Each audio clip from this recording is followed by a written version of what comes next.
देखो रिकॉर्डिंग का मैसेज क्या और स्क्रीन शेयर है। Yes ma'am.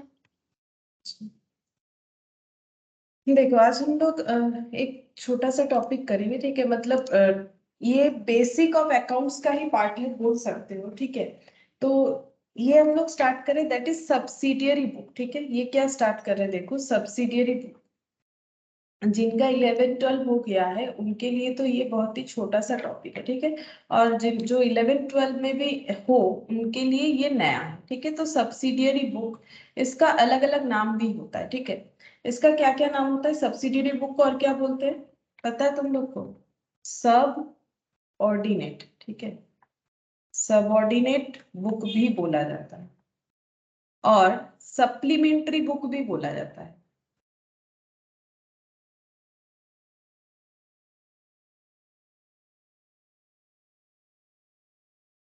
Sub division of journal भी बोला जाता है, ठीक है। और क्या बोला जाता है? सब डिवीजन ऑफ जर्नल, यहाँ पर लिखते हैं।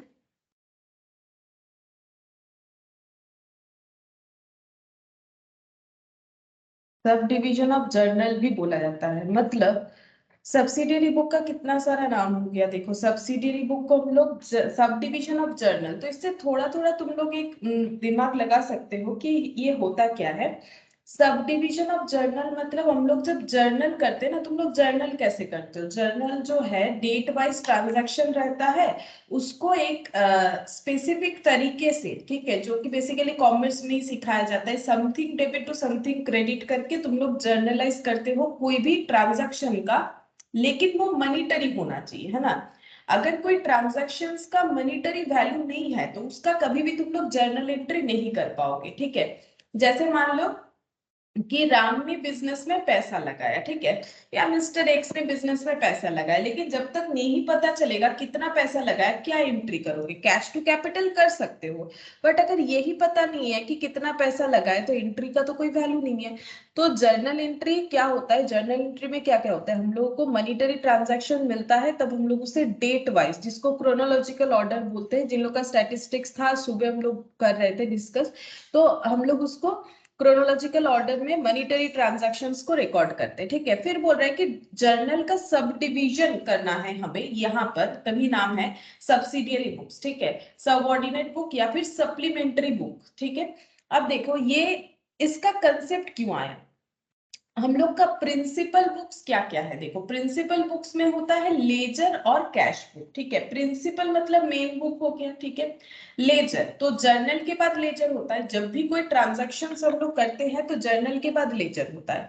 अब ये कैश बुक ये भी one type of subsidiary books है, इसको भी हम लोग अलग से पढ़ेंगे। और सब्सिडियरी बुक्स में क्या क्या होता है? Purchase sales, purchase and sales return, ठीक है। ये सब नाम है, ये सब क्यों आया कैसे आया वो हम बताएंगे, ठीक है। ये जस्ट ओवरव्यू दिख रहा है तुम लोगों को कि सब्सिडियरी बुक्स का कंसेप्ट क्यों आया, पहले वो समझते हैं, ठीक है। तो देखो सब्सिडियरी बुक्स का कंसेप्ट क्यों आया। बिजनेस में सबसे ज्यादा ट्रांजैक्शन क्या होता है बोल सकते हो? एक बिजनेसमैन का सबसे ज्यादा ट्रांजैक्शन क्या होता है? क्या वो बार बार कैपिटल इंट्रोड्यूस करता है, पैसा ड्रॉ करता है, या फिर सब क्या करता है, या बार बार लोन लेता है? सबसे ज्यादा ट्रांजैक्शन किस चीज का होता है एक ऑर्गेनाइजेशन मैम में? सेल एक, और परचेज करता है, मतलब बेचता और खरीदता है अगर बिजनेस हाँ, करते हैं तो सबसे ज्यादा सेल और परचेज का जो है ट्रांजैक्शन होता है, ठीक है। अब अगर किसी का ऑर्गेनाइजेशन जो है वो मीडियम साइज भी हो सकता है, किसी का ऑर्गेनाइजेशन जो है स्मॉल साइज भी हो सकता है, बिगर साइज भी हो सकता है। जो बड़े बड़े ऑर्गेनाइजेशंस होते हैं वहां पर डे बहुत ट्रांजैक्शन होता है। अगर हर ट्रांजैक्शन का तुम लोग जर्नल एंट्री करोगे, अब transaction related to sale purchase, अब सेल परचेज ही बहुत सारा होता है, इसके अलावा भी अलग अलग ट्रांजैक्शन होता ही रहता है, ठीक है। कभी इलेक्ट्रिसिटी का पेमेंट, कभी रेंट का पेमेंट, कभी इंटरेस्ट का पेमेंट, कभी कमीशन रिसीव हो रहा है, कभी डिस्काउंट अलाउड हो रहा है, कभी डिस्काउंट रिसीव हो रहा है। तो ये भी देखो सेल परचेज से ही रिलेटेड है, डिस्काउंट अलाउड, डिस्काउंट रिसिप्ट। तो ये जितने भी सारे ट्रांजैक्शंस है, इसको अगर हम लोग एज ए जर्नल एंट्री एक ही जगह पे लिखते जाएंगे लिखते जाएंगे लिखते जाएंगे, तो हमारा जो बुक बनेगा जर्नल एंट्री का जो कॉपी होगा जहां पर हम लोग सारा चीज लिखेंगे, ठीक है, वो काफी हेवी हो जाएगा, ठीक है। अगर हमें कभी भी जरूरत होगा कोई भी ट्रांजैक्शंस को देखना, ठीक है, मतलब हम लोग चाहते हैं कि क्या लिखा था एक बार देखते हैं, कोई भी जरूरत हो सकता है, तो हमें बहुत सारा चीजों को ढूंढना पड़ेगा। तो इसके लिए क्या बोला गया है कि हम लोग क्या कर सकते हैं, हम लोग अपने जर्नल को सब डिवाइड कर सकते हैं, मतलब सारी चीज एक जगह पे नहीं लिख के अलग अलग जगह पे हम लोग लिख सकते हैं, ठीक है। जैसे देखो यहाँ पर क्या बोला है, in a business most of transaction generally related to receipt and payment of cash. Maximum transaction क्या होता है, पैसे का लेन देन होता है, सेल ऑफ गुड्स, ठीक है, गुड्स बेचने का, एंड देयर परचेस, मतलब वही sale purchase. It is convenient to keep a separate register for each such class of transaction, one for receipt and payment of cash and one for purchase of goods and one for sale of goods. बोल रहे हैं कि अगर हम लोग अलग अलग register रखें, ठीक है, किस चीज का, हर क्लास ऑफ ट्रांजैक्शन के लिए, ठीक है, क्लास मतलब टाइप्स ऑफ ट्रांजैक्शन, जैसे कि रिसीप्ट पेमेंट ऑफ कैश, मतलब अगर सिर्फ कैश से लेन देन हो रहा है, कैश रिसीप्ट कैश पेमेंट, ठीक है, मतलब कैश का इनफ्लो कैश का आउटफ्लो। अब ये कितने तरीके से हो सकता है, किसी को कैश सेल कर दिया, कैश परचेस कर दिया किसी से, ठीक है, कैश में किसी भी तरह का चीजों का परचेस होना या फिर कैश में किसी भी तरह का चीजों का सेल होना, ये सारे ट्रांजैक्शन अगर हम लोग एक जगह पे लिखे, और बोल रहे हैं कि गुड्स परचेस किया उसका ट्रांजैक्शन से एक जगह पे लिख रहे हैं, सेल किया गुड्स को उसका ट्रांजैक्शन एक जगह पे लिख रहे हैं, तो a register for this type is called a book of original entry और ऑफ प्राइम एंट्री, ठीक है। तो इस तरह के बुक्स को, मतलब इस तरह के रजिस्टर को हम लोग क्या बोलते हैं, बुक ऑफ ओरिजिनल एंट्री या फिर prime entry. For transaction recorded in such books there will be no journal entry। यहाँ पर हम लोग कोई जर्नल एंट्री नहीं करते, ठीक है, जर्नल एंट्री नहीं करते। यहाँ पर जिस तरह से एंट्री होता है इसको हम लोग बोलते हैं प्राइम एंट्री, ठीक है। क्यों बोलते हैं भी समझ में आएगा, देखो, the system by which transaction of a class are first recorded in the book specially mean for it and on the basis of which ledger accounts are the prepared is known as practical system of book keeping on or even the English system, ठीक है। Actually क्या होता है, देखो यहाँ पर हम अपने हिसाब से समझाते हैं। देखो सबसे पहले हमें क्या करना पड़ता है, फर्स्ट जो स्टेज होता है, फर्स्ट स्टेज में हमें क्या करना पड़ेगा, क्या हो जाता है बीच बीच में पेन का अपने आप पता नहीं।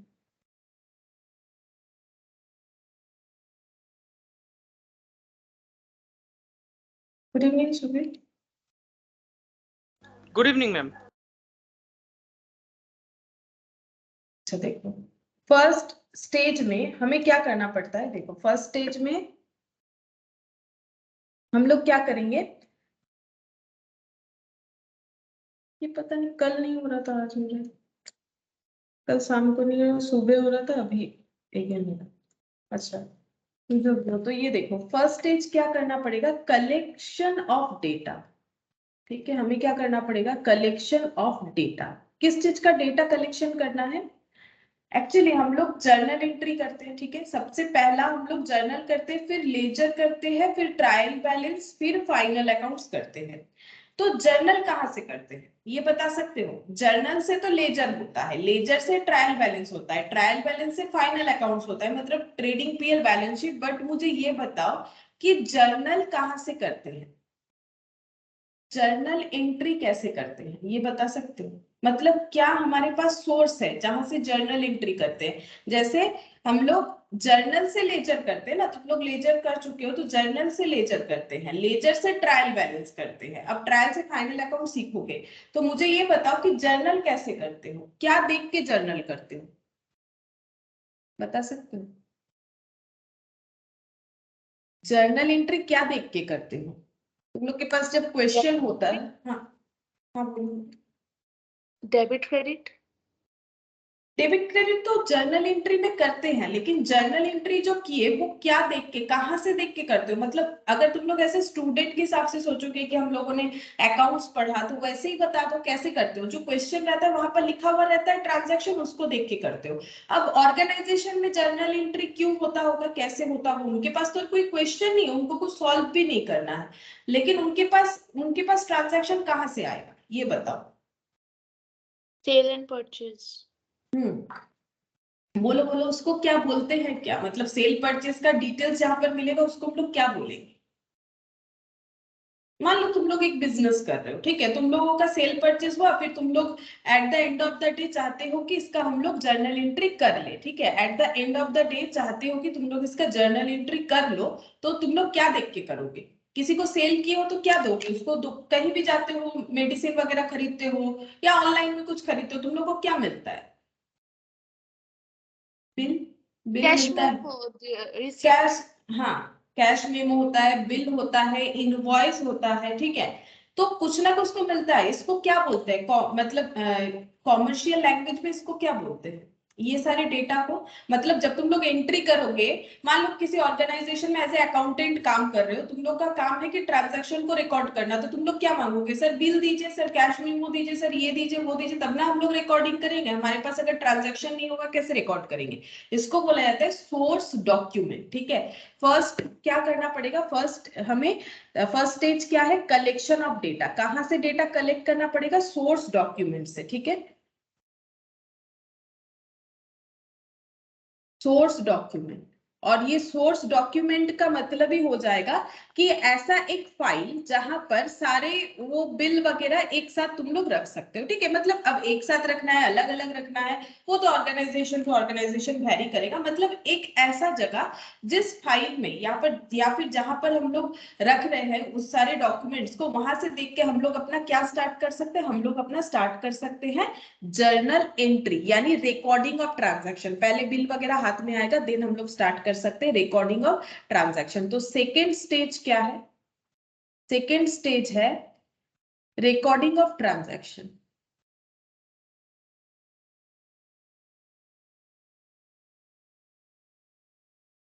रिकॉर्डिंग ऑफ ट्रांजैक्शन का मतलब ही क्या होता है, बोलो। रिकॉर्डिंग ऑफ ट्रांजैक्शन का मतलब कॉमर्स में इसको लैंग्वेज क्या बोलते हैं, जैसे सोर्स डॉक्यूमेंट मैंने बोला कि collection of bill, collection of cash memo, collection of invoice, जो भी बोलो, ये होता है सोर्स डॉक्यूमेंट। वैसे ही जब हम लोग डेटा को रिकॉर्ड करते हैं उसको क्या बोलते हैं, बोल सकते हो, बोल सकते हो रे बाबा, बोलो। Journal entries. जर्नल एंट्रीज बोलते हैं, करेक्ट। देखो हम लोग इसको क्या बोलते हैं, जर्नल एंट्रीज, ठीक है। ये हो गया जर्नल एंट्रीज। अब हम लोग क्या करेंगे, सेकेंड स्टेज में रिकॉर्डिंग ऑफ ट्रांजैक्शन करेंगे। डेटा कलेक्ट करना है, फिर रिकॉर्डिंग ऑफ ट्रांजैक्शन करना है। डेटा कलेक्ट करके जहां रखा जाता है हम लोग बोलेंगे हमारे पास सोर्स डॉक्यूमेंट है। फिर जब हम लोग रिकॉर्ड करेंगे तो हम लोग बोलेंगे हम लोगों ने जर्नल एंट्री कर डाला, ठीक है। अब हम लोग सीख रहे हैं सब्सिडियरी बुक्स, यानी हम लोग डिवाइड करेंगे जर्नल, ठीक है। सब डिवीजन ऑफ जर्नल, इसका कितना सारा नाम होता है, देखो, sub division of journal, subsidiary book, सब ऑर्डिनेट बुक, या फिर सप्लीमेंट्री बुक। अब मैंने जैसे स्टार्टिंग में बोला, अगर ऑर्गेनाइजेशन काफी बड़ा है, ठीक है, जैसे कि मान लो ये दो अकाउंटेंट है, ये एक अकाउंटेंट है, ठीक है,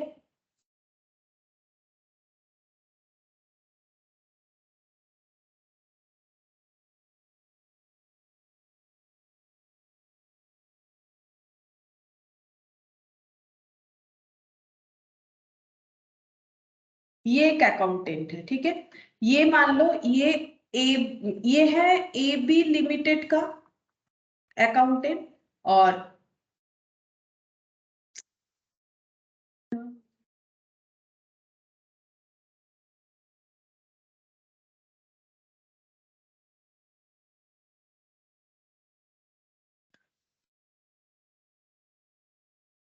ये है ए बी लिमिटेड का अकाउंटेंट, और ये मान लो है एक्स वाई लिमिटेड का अकाउंटेंट। दो कंपनी है, ठीक है। ये है मिस्टर पी और ये मान लो है मिस्टर क्यू, ठीक है। अब इनका देखो, इन दोनों में डिफरेंस क्या है। ये इस कंपनी के अकाउंटेंट है और इनका डेली का क्या ट्रांजैक्शन होता है, 20 to 30 ट्रांजैक्शन पर डे, ठीक है। अब ये मैंने क्यों स्टार्ट किया अचानक से, देखो इसके बाद हम पूरा करेंगे। जर्नल एंट्री तक हम लोगों ने देखा ना, तो इनके पास भी सोर्स डॉक्यूमेंट आ जाता है। इनके पास day to day 20 to 30 transaction जो है रिकॉर्ड करने का काम रहता है पर डे, ठीक है। और इनका क्या होता है, इनका 50 से लेके 100 ऐसे दिखा देते, ठीक है। 50 से लेके 100 ट्रांजैक्शंस पर डे इनको रिकॉर्ड करना पड़ता है, ठीक है। अब ये जो जर्नल बुक मेंटेन कर रहे हैं ना, मतलब जहां पर जर्नल एंट्री कर रहे हैं, वो जो बुक है वो देखने में कैसा लगेगा, वो कुछ ऐसे है, ठीक है। उसका वॉल्यूम कुछ ऐसा है, ठीक है। और ये हो गया इनका जर्नल बुक, जहां पर ये जर्नल एंट्रीज करते हैं। और इनका जो बुक है ना, इनका जो बुक है ये कुछ ऐसा हो गया है, ठीक है। ये देखो इतना हेवी, ठीक है। इनका हो गया ये कुछ बुक जो है ऐसे देखने में लग रहा है, जर्नल। इनका इतना जो है इतना हेवी बुक देखने में लग रहा है, ठीक है, इनका बुक जो है इतना ज्यादा हेवी देखने में लग रहा है, क्यों? क्योंकि इनका पर डे का ट्रांजैक्शन कितना होता है? पर डे का ट्रांजैक्शन 50 से लेके 100 होता है। अब बोलो, अगर इनको कोई पुराना ट्रांजैक्शन ढूंढने बोला जाए, कौन जल्दी ढूंढ के देगा, मिस्टर पी या मिस्टर क्यू? मुझे बताओ। अगर मान लो 1 मंथ प्रीवियस का कोई ट्रांजैक्शन इनको ढूंढने के लिए बोला जाए, मान लो दोनों ऑर्गेनाइजेशन में दोनों अकाउंटेंट को बोला गया कि आप ढूंढ के दो 1 मंथ बिफोर ट्रांजैक्शन, कौन जल्दी ढूंढ के देगा? क्या लगता है तुम लोग को? बोलो। जैसे मान लो बोल दिया मिस्टर पी, ठीक है, मान लो बोल दिया आज 13 तारीख है, 13 दिसंबर है, 13 नवंबर का ट्रांजैक्शन एक बार बताइए। हो ही सकता है, ऑर्गेनाइजेशन मांग ही सकता है। तो मिस्टर पी जो है ना, वो फास्ट फास्ट ढूंढ देंगे। क्यों? क्योंकि इनके पास बहुत ही कम ट्रांजैक्शन है। अब ये तो पागल हो जाएंगे, इतना बड़ा बुक से उलट पलट के ढूंढते ढूंढते पता नहीं कितना टाइम लग जाए। इनको 1 घंटा भी लग सकता है, हो सकता है 1 दिन लग गया, ये ढूंढ नहीं पाए। जबकि वो ये काम मान लो 10 मिनट्स में ही कर दिए, ठीक है, 10 मिनट में कर दिए, क्योंकि कर भी सकते हैं, क्योंकि इनका डेली देखो, इनका डबल ट्रांजैक्शन, यहाँ 20 to 30 डबल से भी ज्यादा ट्रांजैक्शन है, ठीक है। तो क्या एक ऑर्गेनाइजेशन को पिछले ट्रांजैक्शंस का जरूरत नहीं पड़ेगा? पड़ सकता है, कुछ और भी जरूरत पड़ सकता है। किसी भी तरह का ये जो बुक में लिखा हुआ है, इसको फिर से देखने का जरूरत पड़ सकता है। एबी लिमिटेड को पढ़ रहा है तो एक्स वाई को भी पढ़ सकता है। तो सोल्यूशन क्या है? अब ये ढूंढते ही रह जाएंगे तो फिर अकाउंटेंट रखने का क्या फायदा, ट्रांजैक्शन रिकॉर्ड करने का क्या फायदा, अगर हम लोग सही टाइम पे ढूंढ ही ना पाए, ठीक है। तो इसीलिए क्या बोला गया कि हमें क्या करना चाहिए, हमें अगर मेरा ट्रांजैक्शन ज्यादा है तो हम लोगों को इस बुक को पार्ट पार्ट डिवाइड कर लेना चाहिए, ठीक है, पार्ट पार्ट डिवाइड कर लेना चाहिए। हम लोग इसके जगह क्या करेंगे, क्योंकि हमारा ट्रांजैक्शन ज्यादा है, हम लोग क्या करेंगे, सब डिवाइड कर लेंगे, सब डिवाइड कर लेंगे जर्नल को, ठीक है। और हम लोग क्या क्या बुक बना लेंगे, हम लोग कुछ इस तरह से बुक बना सकते हैं, लाइक कैश बुक, ठीक है, कैश बुक बना सकते हैं। अच्छा, सेल्स बुक बना सकते हैं। अच्छा, परचेज बुक बना सकते हैं, ठीक है। और सिमिलरली रिटर्न बुक भी बना सकते हैं। रिटर्न बुक का मतलब हो जाएगा सेल्स रिटर्न, परचेज रिटर्न। अच्छा, यही सब अलग अलग क्यों बनाएंगे? मतलब मेरे कहने का है कि यहाँ पर एक अलग बुक बन जाएगा, ठीक है, यहाँ पर एक अलग बुक बन जाएगा, यहाँ पर एक अलग बुक बन जाएगा, ठीक है। अब ये अलग अलग बुक से फायदा क्या होगा, देखो, जब भी इनको ढूंढने के लिए बोला जाएगा ना, तो ये भी ढूंढ देंगे, ठीक है। जब इनको ढूंढने के लिए बोला जाएगा कोई भी पुराना ट्रांजैक्शन, तो ये भी ढूंढ देंगे, ठीक है।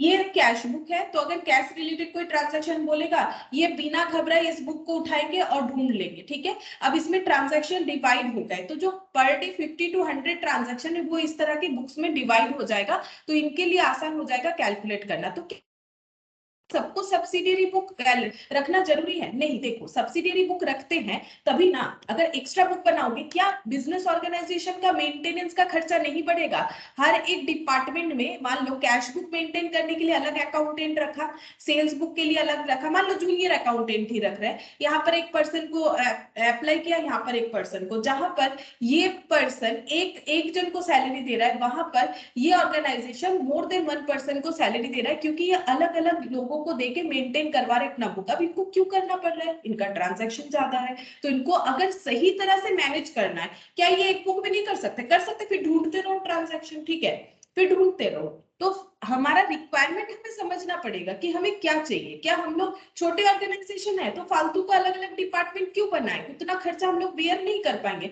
20 से 30 ट्रांजैक्शन है, एक बुक्स में काम हो जाएगा। क्या जरूरत है हमें 4-5 बुक्स बनाने का और उसके लिए अलग अलग लोगों को रख के मेंटेन करवाने का? तो अपना रिक्वायरमेंट समझना है कि हमें ऐसा करना भी है या नहीं करना है, ठीक है। अब अगर देखो, अब इनका क्या होगा, इनका सोल्यूशन हो जाएगा कि इनको जब भी कोई ट्रांजैक्शन का जरूरत होगा, ये इजीली कैलकुलेट कर सकते हैं। तो जर्नल एंट्रीज को जब हम लोग अपने रिक्वायरमेंट के हिसाब से अलग अलग बुक्स में डिवाइड करते हैं, तभी हम लोग उसको बोलते हैं सब्सिडियरी बुक्स। लाइक यहाँ पर देखो, यहाँ पर हम लिख देते हैं लाइक कैश बुक, ठीक है, और क्या हो जाएगा, परचेज बुक, और क्या हो जाएगा, सेल्स बुक, अब और रिटर्न बुक भी होगा। अब यही सब बुक क्यों? क्योंकि ये इस तरह का ट्रांजैक्शन ही सबसे ज्यादा होता है, क्योंकि जो ट्रांजैक्शन सबसे ज्यादा होगा तुम लोग को उसी का बुक बनाना चाहिए। जैसे देखो, मेरा सब्जेक्ट में हम नॉर्मली लिखवाते हैं या फिर कैलकुलेटिव सब्जेक्ट होता है, तो मेरे सब्जेक्ट में कॉपी बनाना तुम लोग के लिए नेसेसरी है। कोई अगर सोचेगा कि मुझे कॉपी बनाने का जरूरत नहीं है, हम सिर्फ सुन रहे हैं, तो ये तो गलत हो जाएगा ना, ठीक है। वो तो मतलब एग्जाम पॉइंट ऑफ व्यू से बोल रहे हैं, या फिर तुम लोग के लिए भी बोलेंगे कि तुम लोग को लिखना जरूर चाहिए, हम बार बार बोलते हैं, ठीक है, नहीं लिखोगे तो फंस जाओगे। तो उसी तरह से देखो, अब अगर मान लो मेरा अकाउंट्स का तुम लोग अगर 2 कॉपी भी बना लेते हो, हम एक बात बोल रहे हैं, ठीक है, तुम लोग अगर 2 या 1 कॉपी बना लेते हो कोई प्रॉब्लम नहीं है, लेकिन जहां पर लिखने का जरूरत नहीं हो रहा है, जैसे मान लो अगर तुम लोगों का जैसे इकोनॉमिक्स या फिर मैथ्स का ही देख लो, मैथ्स में बहुत सारा एमसीक्यूज होता है, तो हर जगह पे हम लिखवाते नहीं है जिन लोग का मैथ्स है, ठीक है। या फिर मान लो लॉ के लिए तुम लोग अपने प्रैक्टिस के लिए जरूर लिखो, लेकिन क्लास वर्क के लिए उतना लिखने का जरूरत नहीं होता, क्योंकि लॉ को तो पहले समझना पड़ेगा, उसको लिखवाएंगे तो फिर तो वो तो टाइम वेस्ट होगा, उसको तो हम लोग रेडी नहीं कर पाएंगे। तो अलग अलग सब्जेक्ट का ये अब तुम लोग को समझना चाहिए ना कि तुम लोग को किसका कॉपी बनाना है, नहीं बनाना है। उसी तरह से ऑर्गेनाइजेशन को समझना पड़ेगा कि मुझे कौन सा सब्सिडियरी बुक्स का जरूरत है, हम वही वाला बनाएंगे, जो नहीं है नहीं बनाएंगे। अगर मुझे सब्सिडियरी बुक्स का जरूरत नहीं है तो हम नहीं बनाएंगे, ठीक है, ये हो गया। अच्छा, अब देखो यहाँ पर हम लोग सब्सिडियरी बुक्स जो है, इससे बेनिफिट हमारा क्या क्या होगा। अब देखो, जो हम यहाँ पर पढ़ के तुम लोग को बता रहे थे कि यहाँ पर सब्सिडियरी बुक का हमारा बेनिफिट क्या क्या होगा। सब्सिडियरी बुक का बेनिफिट ये हो जाएगा, यहाँ पर डिवीजन ऑफ वर्क, ठीक है, ये देखो काम अलग अलग डिवाइड हो गया लोगों में, ठीक है। तो एक पर्सन पे जो बर्डन आ रहा था, ठीक है, वो हम लोग का क्या हो गया, डिस्ट्रीब्यूट हो गया। इससे क्या होगा, हम लोग इजीली जो है काम कर पाएंगे। मतलब बिजनेस ऑर्गेनाइजेशन की तरफ से सोचो, since in the place of one journal there will be so many subsidiaries book, the work accounting work may be divided among number of clerk। हम लोगों ने अलग अलग क्लर्क को अलग अलग जगह अपॉइंट कर दिया, भाई तुम कैश बुक संभालो, तुम परचेज बुक संभालो। इससे क्या होगा, डिवीजन ऑफ वर्क हो जाएगा, तो काम करने में आसानी होगा। स्पेशलाइजेशन एंड एफिशिएंसी, अब देखो एक पर्सन जो है कैश बुक ही संभाले जा रहा है, संभाले जा रहा है, संभाले जा रहा है, तो उसका नॉलेज उस पर क्या होगा ना, हाई हो जाएगा, ठीक है, उसका एफिशिएंसी हाई हो जाएगा, वो एक्सपर्ट हो जाएगा। जैसे देखते हो जो लोग हमेशा लैपटॉप वगैरह यूज करते रहते हैं, एक तो जो है की मतलब कीबोर्ड को यूज करने का तरीका होता है, फास्ट फास्ट कर सकते हैं, और ऊपर से जो सीखते हैं हमेशा यूज करते हैं, वो फटाफट बिना देखे भी बोल देंगे किधर ए है किधर।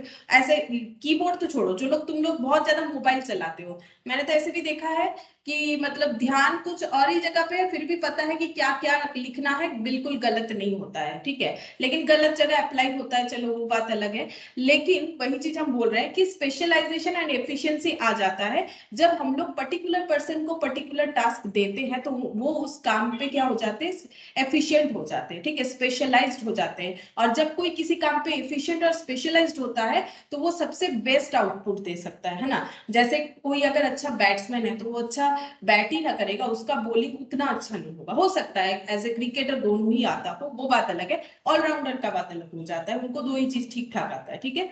तो इसके बाद देखो सेविंग्स ऑफ टाइम भी हो जाएगा। ये देखो various accounting process can be undertaken simultaneously because of the use of number of books, this will lead to the work being completed quickly. अब देखो जैसे मान लो बिजनेस में एक साथ बहुत सारा ट्रांजैक्शन आ गया, क्रेडिट सेल सेल भी हो गया, कैश सेल भी हो गया, परचेज भी हो गया, क्रेडिट परचेज कैश परचेज सब हो गया।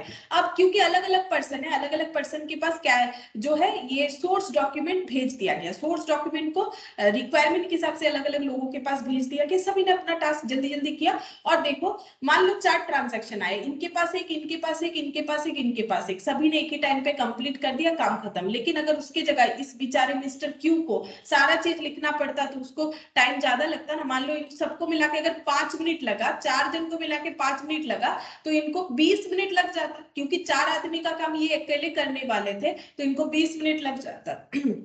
तो वही बोला है सेविंग्स ऑफ टाइम।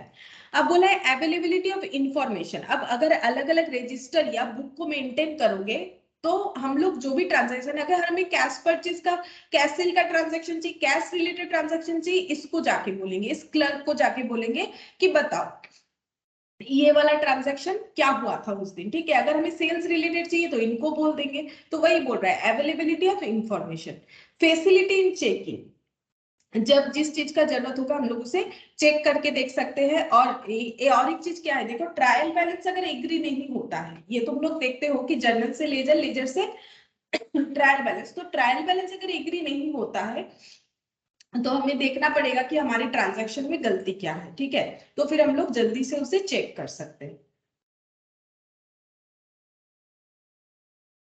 तो ये सब हम लोग का क्या हो जाएगा, एडवांटेज हो जाएगा सब्सिडियरी बुक्स को फॉलो करने का। ठीक है, तो हम अपने हिसाब से 2-4 पॉइंट लिखवा देते हैं, ये पीडीएफ शेयर कर देंगे, तुम लोग यहाँ से भी पढ़ सकते हो। ठीक है, तो सब्सिडियरी बुक्स नहीं बनाने का क्या डिसएडवांटेज है, पहले ये लिख लेते हैं। ठीक है, डिसएडवांटेज लिख लेते हैं अगर हम लोग नहीं बनाते हैं तो। ठीक है, हम क्या लिखवाना चाह रहे हैं, अगर हम लोग नहीं बनाते तो क्या होगा, ये देखो, difficult to find any particular transaction. ठीक है, अगर हमारा ऑर्गेनाइजेशन बिगर है, ठीक है, तो फिर बड़ा है, तो फिर हमें फाइंड करने में प्रॉब्लम होगा किसी भी तरह का ट्रांजैक्शन। ठीक है, अच्छा, अब नेक्स्ट देखो, यहाँ पर difficult to find any particular error, कोई गलती पाए तो उसे भी ढूंढने में मुश्किल हो जाएगा। ठीक है, मोर वर्कलोड, एक ही पर्सन के ऊपर वर्कलोड काफी ज्यादा होगा। Disadvantages. এটা ডিসঅ্যাডভান্টেজেস ঠিক নয়, এটা মানে আমি এটা বলতে চাইছি যে যদি কেউ সাবসিডিয়ারি বুক ফলো না করে আর তার যদি অর্গানাইজেশনটা বড় হয় তাহলে সে কি কি প্রবলেমে পড়তে পারে, মানে না না প্রিপেয়ার করা ডিসঅ্যাডভান্টেজ বলতে পারো, কিন্তু কার প্রিপেয়ার করা উচিত, যার অর্গানাইজেশনটা সেই রকম রিকোয়ারমেন্ট আছে। এ যদি করে এর তো লস, বুঝতে পারলে, মিস্টার পি যদি করে তাহলে তো মিস্টার পি এর লস। তো আমি সেটাই লিখছি কি আমি যে স্টোরিটা বানিয়েছিলাম কি মিস্টার কিউ কে যদি আমরা এই ধরনের কিছু টাস্ক দিই তাহলে ওনার কি প্রবলেম হতে পারে, তো পার্টিকুলার ট্রানজাকশন ফাইন্ড আউট করার প্রবলেম হতে পারে, এরর লোকেট করতে প্রবলেম হতে পারে, ওয়ার্কলোড হাই হবে। ঠিক আছে, मोर एरर कैन बी ऑकर्ड। ठीक है, और एक इंसान इतना सारा काम करेगा तो गलती तो होगा ही। ठीक है, गलती होगा भी, गलती ढूंढ पाना भी उनके लिए मुश्किल हो जाएगा। ठीक है, तो सब्सिडियरी बुक्स इसीलिए हम लोग प्रिपेयर करते हैं। अब देखो कितने तरह का सब्सिडियरी बुक्स होता है। ठीक है, अब हम लोग एग्जैक्टली लिखेंगे, यहाँ पर तो मैंने एक रफली लिखा था, लेकिन हम लोग को कितने सारे सब्सिडियरी बुक्स पढ़ने पड़ेंगे। ठीक है, तो ये तुम लोग ये भी ये जो बेनिफिट्स है, एडवांटेजेस है, इसको भी लिख सकते हो। एडवांटेज लिख देते हैं, यहाँ पर देखो एडवांटेज बोल के लिख देते हैं, एक बार कॉपी में रहेगा ना तो तुम लोग फिर अपने हिसाब से इसे इलेबोरेट करके लिख सकते हो अगर लिखने का जरूरत होगा तो। ठीक है, तो मैंने जैसे समझा दिया है, लिखने में कोई प्रॉब्लम नहीं होगा। तो पॉइंट खाली एक बार डिस्कस कर देते हैं। तो divide clerical error, sorry clerical work error क्यों बोल रहे हैं, हम लोग वर्क को डिवाइड करके काम कर सकते हैं। ठीक है, रिड्यूस कर सकते हैं एरर, इंक्रीज एफिशिएंसी,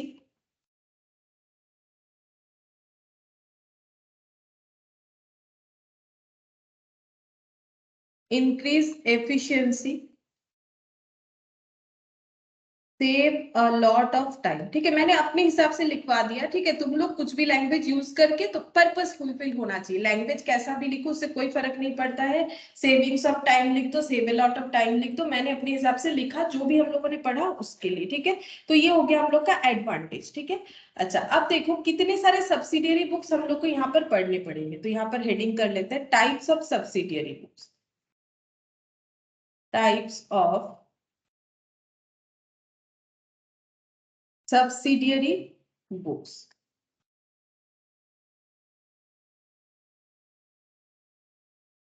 यहाँ पर लिखते हैं purchase book, purchase book, second sales book, फिर purchase return, purchase return book. ठीक है, बुक लिख लो, परचेज रिटर्न, क्योंकि ये सब अलग अलग बुक्स होता है। क्यों बुक्स होता है, दिख रहा है तुम लोग को, देखो अलग अलग बुक्स बन जाएगा ना, अलग अलग बुक्स हो जाएगा, इसलिए इसको बुक्स बोला जाता है या रजिस्टर बोला जाता है। अच्छा, ये हो गया परचेज रिटर्न। अब हम लोग लिखेंगे sales return book.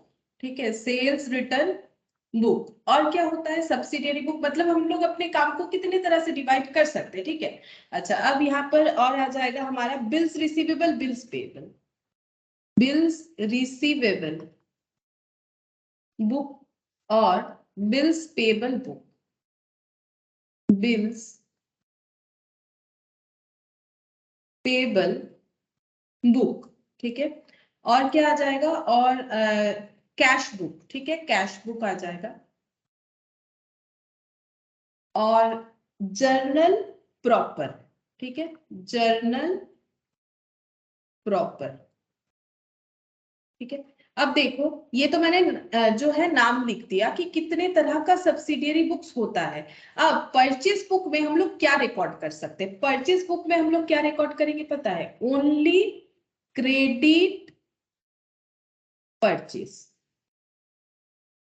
Of trading goods, ठीक है। ट्रेडिंग गुड्स, ट्रेडिंग गुड्स का मतलब पता है क्या होता है? ट्रेडिंग गुड्स क्या होगा?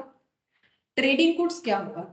जैसे मान लो किसी का फर्नीचर का बिजनेस है, वो फर्नीचर बेचता है, ठीक है, लेकिन उसके दुकान का एसी खराब हो गया, उसने वो भी बेच दिया, ठीक है, तो उसका ट्रेडिंग गुड्स कौन सा है, नॉन ट्रेडिंग गुड्स कौन सा है, ये बताओ। ट्रेडिंग गुड्स कौन सा है, नॉन ट्रेडिंग गुड्स कौन सा है? बोलो, ट्रेडिंग गुड्स कौन सा है, नॉन ट्रेडिंग गुड्स कौन सा है?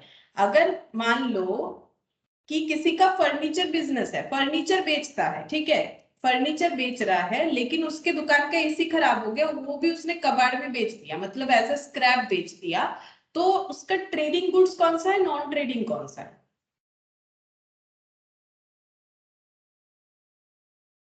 मैम ट्रेडिंग होगा फर्नीचर बुक। फर्नीचर जो है वो बेच रहा है, और एसी हो जाएगा नॉन ट्रेडिंग। ट्रेडिंग और नॉन ट्रेडिंग में फर्क क्या है? जिस चीज को बेचना मेरा डेली का बिजनेस है, जिस चीज को बेचना मेरा डेली का बिजनेस है, वो मेरा ट्रेडिंग गुड्स है, मतलब जिसको बोलते हैं मर्चेंडाइज गुड्स, ठीक है, जिस चीज का हम लोग बिजनेस कर रहे हैं। और एसी बेचना मेरा काम नहीं है, वो एसी मेरा खराब हो गया, मुझे मुझे लगा कि मुझे बेच देना चाहिए, मैंने बेच दिया, वो होता है नॉन ट्रेडिंग गुड्स, ठीक है। अब मान लो कि सेल करके भी अर्निंग आ रहा है, ठीक है, क्या सेल कर रहे हैं? मान लो किसी का ग्रोसरी दुकान है, ठीक है, उसने अपना प्रोडक्ट जो बेचता है उससे उसका एक अर्निंग होता है, वो हो गया सेल्स, ठीक है। अब मान लो उसने एफडी कर रखा है, उससे भी उसको इंटरेस्ट आता है मंथली, वो भी इनकम है। अब कौन सा ट्रेडिंग इनकम है, कौन सा नॉन ट्रेडिंग? कौन सा ट्रेडिंग इनकम है, ম্যাম वो कौन सा? हाँ, গ্রসারিতে ग्रॉस, ট্রেডিং হবে, हाँ ফিক্সড হবে না। हाँ, वो नॉन ट्रेडिंग हो गया, मतलब वो बिजनेस इनकम नहीं है, वो साइड इनकम बोलते हैं ना, साइड इनकम। तो साइड इनकम वो तो नॉर्मल लैंग्वेज हो गया, लेकिन अकाउंटेंसी में क्या होगा? जो चीज का बिजनेस तुम कर रहे हो वो तुम्हारा एक्चुअल जो बिजनेस है उसे ट्रेडिंग बोलेंगे, ठीक है। अब यहाँ पर हमें परचेस बुक में क्रेडिट परचेस को रिकॉर्ड करना है, लेकिन ट्रेडिंग गुड्स का, नॉन ट्रेडिंग का नहीं, ठीक है। ये चीज ध्यान में रखना, इसीलिए मैंने इतना बार बोला, ठीक है।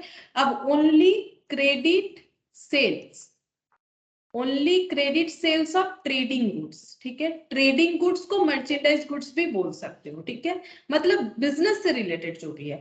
अब परचेज बुक में credit purchase of trading goods, तो परचेज रिटर्न किस लिए है? अगर हम लोग कुछ रिटर्न कर रहे हैं क्रेडिटर को, कौन सा रिटर्न रिकॉर्ड करेंगे? ओनली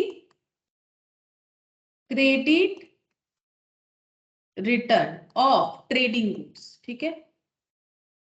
ट्रेडिंग गुड्स का क्रेडिट रिटर्न वो हम लोग रिकॉर्ड करेंगे, और सेल्स रिटर्न बुक का क्या हो जाएगा? Only credit sales return of trading goods, ठीक है। ट्रेडिंग गुड्स ये बार बार लिख रहे हैं क्योंकि जब क्वेश्चन करेंगे तुम लोग कंफ्यूज ताकि ना हो जाओ, ठीक है। बिल्स रिसीवेबल में क्या रिकॉर्ड करेंगे? बिल्स रिसीवेबल में ओनली बिल्स एक्सेप्टेड, ठीक है, जितने भी बिल एक्सेप्ट किया जाएगा ऑर्गेनाइजेशन के तरफ से उसका लिस्ट डाउन, ठीक है। Bills payable only bills, sorry ये रिसीवेबल तो एक्सेप्टेड नहीं होगा, ओनली बिल्स हो जाएगा ये रिसीव्ड, ठीक है। मतलब ऑर्गेनाइजेशन ने जितने लोगों पे बिल्स ड्रॉ किया है, बिल्स रिसीवेबल का मतलब क्या होता है? मुझे किसी से पैसा मिलेगा तो ओनली बिल्स रिसीव्ड और ओनली बिल्स पेबल, जिस बिल का मुझे पेमेंट करना है उसका रिकॉर्ड। और कैश बुक में क्या आ जाएगा? कैश बुक में आ जाएगा ओनली कैश ट्रांजैक्शन। अब यहाँ पर लेकिन मैंने ट्रेडिंग गुड्स नहीं लिखा है, अगर तुम लोग देखो तो, ठीक है, क्योंकि यहाँ पर ट्रेडिंग नॉन ट्रेडिंग हर तरह का चीज आएगा। कैश बुक में हम लोग कैश इनफ्लो आउटफ्लो होने से ही रिकॉर्ड करेंगे, चाहे वो ट्रेडिंग हो चाहे वो नॉन ट्रेडिंग हो। मुझे सेल करके पैसा आए तो भी मुझे लिखना है, मुझे इंटरेस्ट का पैसा मिला तो भी मुझे लिखना है, मुझे कमीशन का पैसा मिला मुझे तो भी लिखना है। तो ये जर्नल प्रॉपर किस लिए है? जर्नल प्रॉपर का है for recording transactions, for recording transactions not recorded elsewhere, ठीक है, not recorded else, ऐसे लिख देते हैं। मतलब ऐसा ट्रांजैक्शन जो ना तो परचेज बुक में आएगा, ना तो सेल्स बुक में आएगा, ना तो परचेज रिटर्न में आएगा, ना तो सेल्स रिटर्न में आएगा, ना तो बिल्स रिसीवेबल में आएगा, ना तो बिल्स पेएबल में आएगा, ना तो कैश बुक में आएगा, वो ट्रांजैक्शन कहाँ आएगा? जर्नल प्रॉपर में आएगा। ठीक है, अब ये सारी चीजों को हम लोग डिटेल्स में पढ़ेंगे, तो एक एक बुक्स को पढ़ते हैं तब डिटेल्स में समझ जाएंगे। जैसे सबसे पहले हम लोग परचेज बुक पढ़ लेते हैं। ठीक है, परचेज बुक का मतलब है जहां पर हम लोग credit purchase of trading goods का ट्रांजैक्शंस को रिकॉर्ड करेंगे। अब इसका फॉर्मेट कैसे होता है? अब देखो, नॉर्मली हम लोग क्या करते थे, हम लोगों के पास जो बिल कैश में वो होता था। दिखाओ ना। हाँ,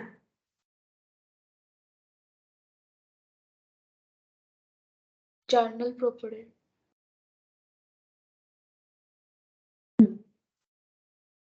ठीक है। अच्छा देखो, तो हम लोग क्या करते थे, नॉर्मली हमें जैसे ही बिल्स इनवॉइस ये सब मिलता था, हम लोग इससे रिकॉर्डिंग कर देते थे, जर्नल एंट्री कर देते। अब बोल रहे हैं कि नहीं नहीं ऐसा मत करो, बिगर ऑर्गेनाइजेशन हो, चीजों को अलग अलग डिवाइड करके करो। ठीक है, तो क्या डिवाइड करना है भाई? अगर परचेज क्रेडिट में हो रहा है तो परचेज बुक बनाओ। तो क्या परचेज बुक में डेबिट क्रेडिट करके लिख देंगे? नहीं, ऐसा नहीं चलेगा। ठीक है, परचेज बुक का अपना तरीका होता है उसको रिकॉर्ड करने का। परचेज बुक में हम लोग कैसे रिकॉर्ड करेंगे उसका फॉर्मेट हम दिखाते हैं। देखो, परचेज बुक में हम लोग कोई डेबिट क्रेडिट नहीं करना पड़ेगा। ठीक है, पहला बात है, कोई डेबिट क्रेडिट का कंसेप्ट हमें परचेज बुक में नहीं चाहिए। तो फिर कैसे रिकॉर्ड होगा? ये कुछ इस तरह से फॉर्मेट बनेगा। एक डेट कॉलम होगा, ठीक है, एक पर्टिकुलर होगा, अलग अलग फॉर्मेट होता है। ठीक है, मतलब जैसे कहीं पर मान लो अमाउंट का 2 कॉलम हो गया, एक को डिटेल्स लिख दिया, ऐसा होता है। ठीक है, लेकिन बेसिक सा फॉर्मेट बता रहे कि कैसे होगा। अब मान लो ये अमाउंट, ठीक है, तो क्या हो जाएगा, पहले हमारे पास आएगा सोर्स डॉक्यूमेंट। ठीक है, as a purchase book recorded clerk, मान लो हम जो है वो हम ऐसे क्लर्क है ऑर्गेनाइजेशन में जो परचेज बुक में डेटा रिकॉर्ड करता है। तो मेरे पास आ जाएगा, मेरे हिसाब से सोर्स डॉक्यूमेंट मुझे दे दिए जाएंगे जहां पर क्रेडिट परचेज होगा, और वो देख देख के क्या करना पड़ेगा, मुझे देख देख के यहाँ पर रिकॉर्ड करना पड़ेगा। क्या मुझे डेबिट क्रेडिट का नॉलेज इसके लिए जरूरी है? नहीं, जरूरी नहीं। वैसे अकाउंटेंट को होता है, लेकिन यहाँ पर हमें डेबिट क्रेडिट का जरूरत है। हम लोग कैसे करेंगे, जैसे मान लो कल कुछ परचेज हुआ था 12/12, ठीक है, आज कुछ परचेज हुआ 13/12, तो डेट कॉलम में डेट लिख दिए। अब हम लोग क्या एंट्री कर रहे हैं, परचेज बुक में एंट्री कर रहे हैं। मतलब हम लोग किसी से कुछ परचेज किए होंगे, वो भी उधार में यानी क्रेडिट में। मान लो हम लोगों ने कल परचेज किया था मिस्टर एक्स से, आज परचेज किया है मिस्टर वाई से, तो रिकॉर्ड कर देंगे। मान लो एक्स से 100 रुपीज का परचेज किया था, वाई से 200 रुपीज का परचेज किया था, तो टोटल 300 हो गया। अब ये देखो, हम लोग को क्या करना पड़ेगा, नॉर्मली इसमें देखो बेनिफिट क्या कैसे हो जाता है वो भी हम बताते हैं। अब देखो, इसमें हम लोग क्या कर सकते हैं, ये हम लोग का परचेज बुक लेकिन रेडी हो गया। मान लो अगर मेरा 2 ट्रांजैक्शन है, अभी हम बहुत सारा ट्रांजैक्शन लिख के तो और एग्जाम्पल नहीं बना सकते, बहुत सारा ट्रांजैक्शन हो तो भी बेनिफिट है। ठीक है, यहाँ पर लिखेंगे टोटल ऑफ परचेज। ठीक है, टोटल ऑफ परचेज। ठीक है, अब ये हो गया मेरा जर्नल। ठीक है, मुझे डेबिट क्रेडिट नहीं करना है। पहला मेरा बेनिफिट क्या हुआ, मुझे डेबिट क्रेडिट नहीं करना है। और मुझे डेबिट क्रेडिट अगर नहीं करना है, मुझे उसके नैरेशंस को भी नहीं लिखना पड़ेगा। क्योंकि देखो, तुम लोग नैरेशन लिखते हो या नहीं लिखते हो वो बात अलग है, लेकिन जर्नल हमेशा नैरेशन के साथ ही वो पूरा बनता है। क्यों? क्योंकि नैरेशन हमें बताता है कि किस चीज का जर्नल किया हुआ है। ठीक है, तो अगर इसको जर्नल करते तो हम लोग क्या लिखते, परचेज टू एक्स। अगर मान लो हम लोग सब्सिडियरी बुक्स नहीं बनाते, इन दैट केस हम लोग लिखते परचेज टू मिस्टर एक्स। ठीक है, यहाँ पर लिख देते 100, यहाँ पर लिख देते 100, फिर लिखते being purchase from x. Mister x, ठीक है। अगेन ये वाले ये ऐसे ऐसे यहाँ पर डेट दे देते, अगेन हम लोग यहाँ पर लिखते 13 और 12, मतलब आज के डेट के हिसाब से फिर से लिखना पड़ता हमें परचेज टू मिस्टर वाई, या फिर तुम लोग कंबाइन एंट्री कर सकते हो, ऐसा बोल सकते हो कि मैम हम लोग कंबाइन एंट्री कर देते, ठीक है, कर सकते हो। लेकिन ये लिखने में जितना टाइम लिखा ना, तुम लोग देख सकते हो इससे काफी ज्यादा टाइम यहाँ पर लग रहा है हमारा, ठीक है। परचेज फ्रॉम मिस्टर वाई, वैसे भी नरेशन मैंने कुछ खास अच्छे लैंग्वेज में लिखा नहीं, अगर मतलब इसको और भी डिटेल्स में चाहो तो लिख सकते हो। Be amount purchase from Mr Y ₹200, तो और भी टाइम लगेगा। तो यहाँ पर बेनिफिट के साथ एक बार चेक करो, बेनिफिट में हमारा था कि टाइम सेव होता है, देखो save a lot of time, तो ये लिखने में जो टाइम जा रहा है ये उससे कम समय में हो जा रहा है, तो टाइम जो है हमारा बच रहा है, ठीक है, और एरर होने का चांसेस भी कम हो जाएगा। अब क्या इसका लेजर पोस्टिंग नहीं होगा? बिल्कुल होगा। अगर यहाँ पर लेजर पोस्टिंग करते तब हम लोग कितने सारे अकाउंट बनाते, एक तो बनाते परचेज, एक बनाते मिस्टर एक्स, ठीक है, और एक बनाते मिस्टर वाई, ठीक है। फिर वहां पर कैसे लिखते हैं हम लोग, ये देखो परचेज अकाउंट डेबिट, तो परचेज का अकाउंट में परचेज कभी नहीं जाएगा, ठीक है, जो अकाउंट होता है वो कभी वहां पर नहीं जाएगा। जैसे हम लोग अपना नाम खुद नहीं बोलते, कोई और, सबसे कम हम लोग अपना नाम ही यूज करते हैं, ठीक है, तो परचेज अकाउंट अपना नाम यूज नहीं करेगा, ठीक है, वो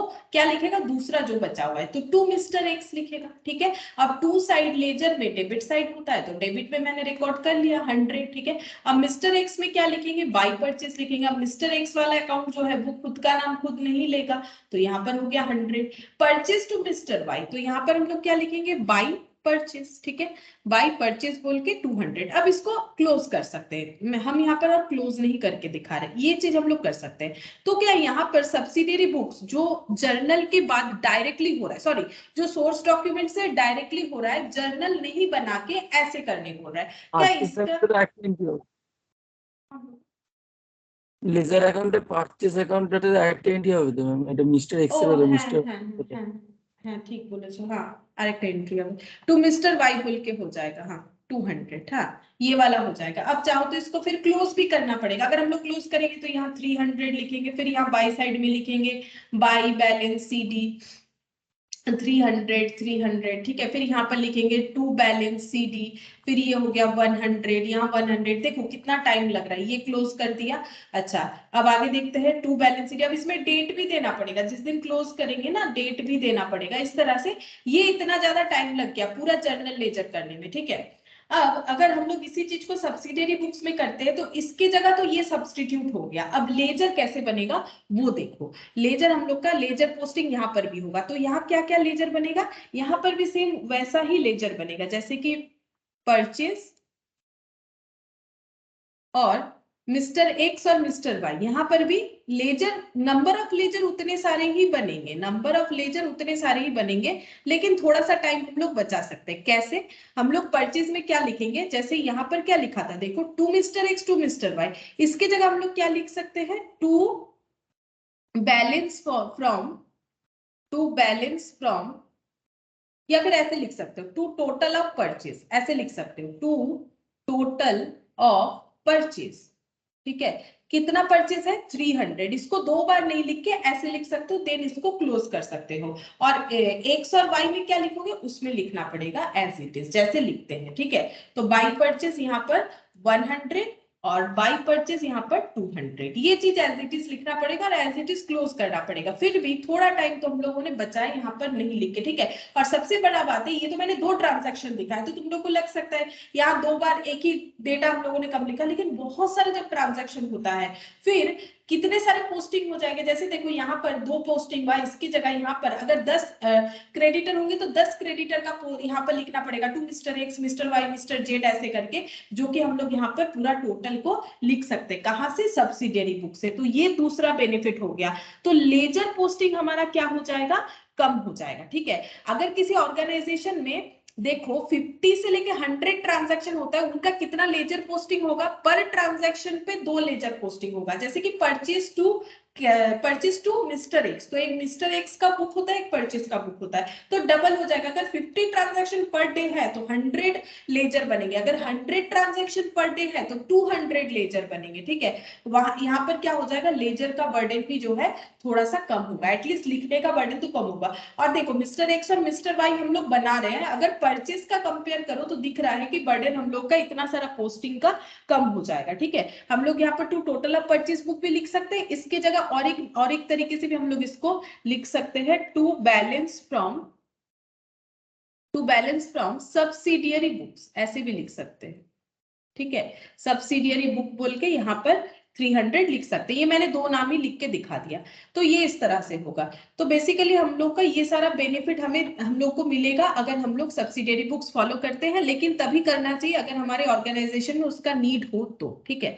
अच्छा, अब यहाँ पर देखो, यहाँ पर एक प्रिंसिपल बुक और सब्सिडियरी बुक्स का डिफरेंस बोला है। देखो, the book in which transaction are first recorded to enable processing are called subsidiary book. देखो, जहां पर ट्रांजैक्शन पहली बार रिकॉर्ड होगा तो उसे हम लोग सब्सिडियरी बुक्स बोलेंगे। जैसे देखो, अगर मेरा क्रेडिट परचेज हुआ है तो सोर्स डॉक्यूमेंट से हम डायरेक्ट कहां पर रिकॉर्ड करें, परचेज बुक में कर रहे हैं, जो कि मेरा एक सब्सिडियरी बुक्स है, तो इसको हम लोग क्या बोलेंगे, इसको हम लोग प्राइम, इसको क्या बोला जाता है, इसको प्राइम फर्स्ट रिकॉर्ड कर रहे हैं तो इसको हम लोग बोल सकते हैं subsidiary book. The book in which transaction are first recorded to enable processing are called subsidiary book. मतलब प्रोसेस को आगे बढ़ाने के लिए अगर हम लोग फर्स्ट टाइम ट्रांजैक्शन को रिकॉर्ड करें उसे सब्सिडियरी बुक बोलते हैं। The ledger and the cash book are the principal book, लेकिन लेजर या फिर कैश बुक जो जब हम लोग सीखेंगे उसे प्रिंसिपल बुक बोला जाता है। क्यों? Since they furnish information for preparation of trial balance and financial statement. अब समझो दोनों का डिफरेंस। कैश बुक जो बनेगा ना, उससे डायरेक्टली हम लोग ट्रायल बैलेंस बना सकते हैं, लेकिन ये देखो, इससे हम लोग ट्रायल बैलेंस नहीं बना सकते, हमें लेजर पोस्टिंग करना पड़ेगा तब हम लोग ट्रायल बैलेंस बना सकेंगे, ठीक है। मेरा बात समझो, ये जो बना है ना, इससे लेजर पोस्टिंग होगा तभी ट्रायल बैलेंस होगा, इसीलिए इसको हम लोग बोलते हैं सब्सिडियरी बुक, ठीक है। लेकिन जो कैश बुक हम लोग सीखेंगे ना, कैश बुक भी एक तरह का सब्सिडियरी बुक्स है, लेकिन इसको और भी अच्छे से बोलो तो इसको हम लोग बोल सकते हैं प्रिंसिपल बुक, ठीक है। कैश बुक को हम लोग क्या बोल सकते हैं, प्रिंसिपल बुक भी बोल सकते हैं। क्यों? क्योंकि कैश बुक ऐसे फॉर्मेट में बनेगा ना जिससे हम लोग डायरेक्टली ट्रायल बैलेंस बना सकते हैं और उसके बाद उससे फाइनेंशियल स्टेटमेंट बना सकते हैं।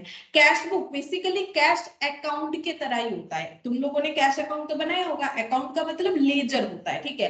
कैश का लेजर जैसे होता है, कैश बुक बिल्कुल वैसा होता है, इसीलिए कैश बुक को journal as well as ledger भी बोला जाता है। क्यों बोला जाता है? सोर्स डॉक्यूमेंट से डेटा लेंगे, कैश बुक में एंट्री करेंगे, लेकिन इस फॉर्मेट में नहीं, डायरेक्ट लेजर पोस्टिंग फॉर्मेट में हम लोग करेंगे। इसीलिए कैश बुक को क्या बोला जाता है, कैश बुक को बोला जाता है हम लोग का ledger and cash book are the principal book. Principal book यानी मेन बुक जिससे हम लोग फर्दर फॉलो कर सकते हैं डायरेक्टली, इसको फर्दर डायरेक्टली फॉलो नहीं कर सकते, जब तक लेजर पोस्टिंग नहीं करेंगे ट्रायल बैलेंस नहीं बना सकेंगे। ये देखो, ये रहा प्रिंसिपल बुक में, ये देखो। अब कैश बुक को मैंने बोला था ना, इसको सब्सिडियरी बुक भी बोला जाता है। ये देखो, यहाँ से एरो इसीलिए लगाया गया है, तुम लोग देख सकते हो, ये हम ऐसे इसको थोड़ा सा जूम आउट कर देते हैं, ये देखो जूम आउट कर दिया।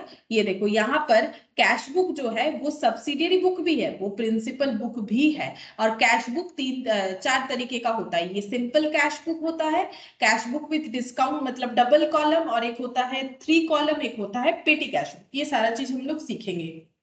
कैश बुक को प्रिंसिपल बुक इसीलिए बोला जाता है क्योंकि कैश बुक जिस तरह से बनेगा ना, वो कोई टेबल फॉर्मेट में नहीं बनेगा। जैसे ये देखो, ये एक टेबल फॉर्मेट है, ठीक है, फिर उससे लेजर पोस्टिंग किया, जबकि cash book directly ledger format में ही बनेगा। इसीलिए कैश बुक को journal as well as ledger दोनों ही बोला जाता है। Cash book is called journal as well as ledger, ठीक है।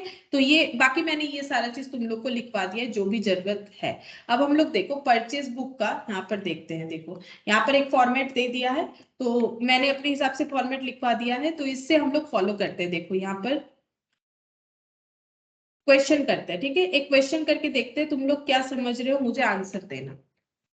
यहाँ पर बोला है the rough book of messrs Narayan and company contains the following, ठीक है। 2020 Feb 1 purchase from brown and company on credit 5 gross pencils eight the rate of 100 पर gross 1 gross register at the rate of 240 per dozen, less trade discount 10%. Purchase for cash from stationery mart 10 gross exercise book 300 per dozen.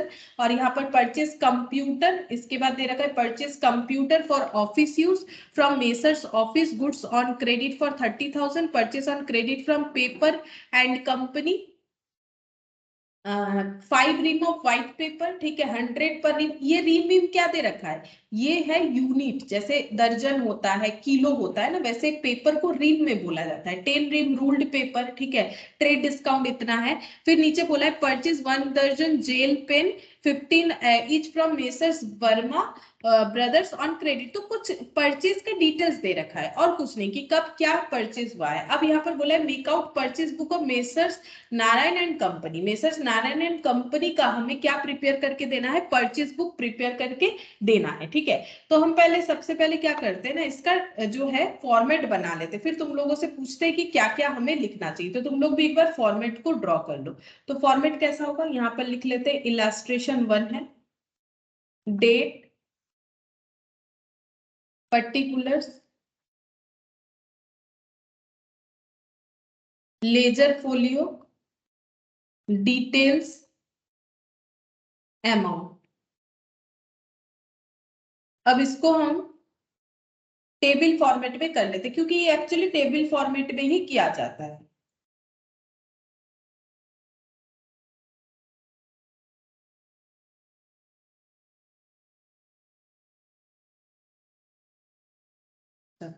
अब मुझे बताओ कि कौन कौन सा transaction लिखना चाहिए। तो पहले तुम लोग को ये सोचना पड़ेगा, जो ये मेसर्स नारायण एंड कंपनी है ना, ये किस चीज का बिजनेस करती है। तो मैंने तो डेटा तुम लोग को पढ़ के सुना है, तुम लोग को क्या लगता है ये किस चीज का बिजनेस करती है।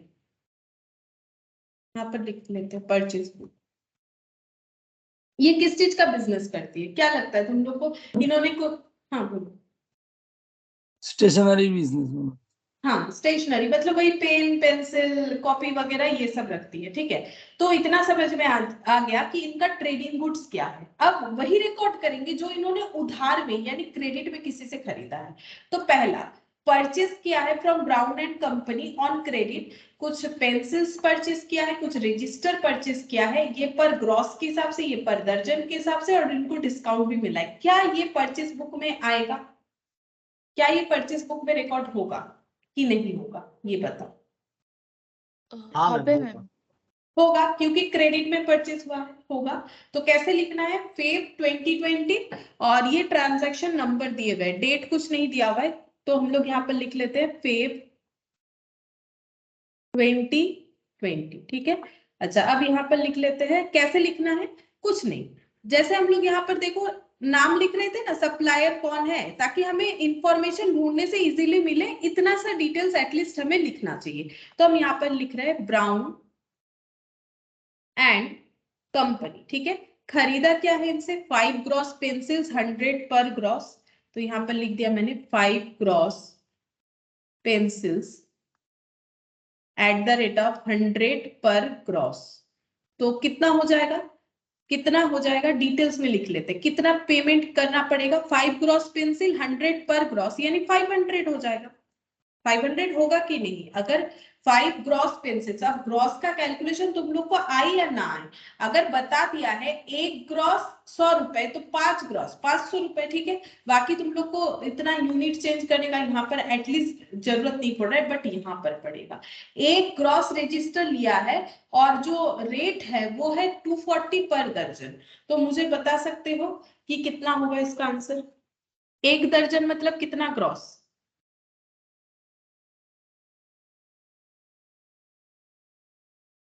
1 दर्जन मतलब एक्चुअली मैम 20 रुपए। 20 रुपया।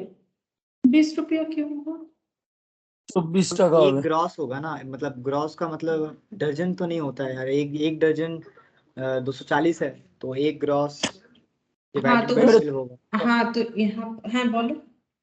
24 টাকা হবে ম্যাম, কারণ এক ডজন মানে 12টা, এখানে একটাই বলেছে, তো সেই मैम ক্ষেত্রে 12 ग्रॉस नहीं, হবে।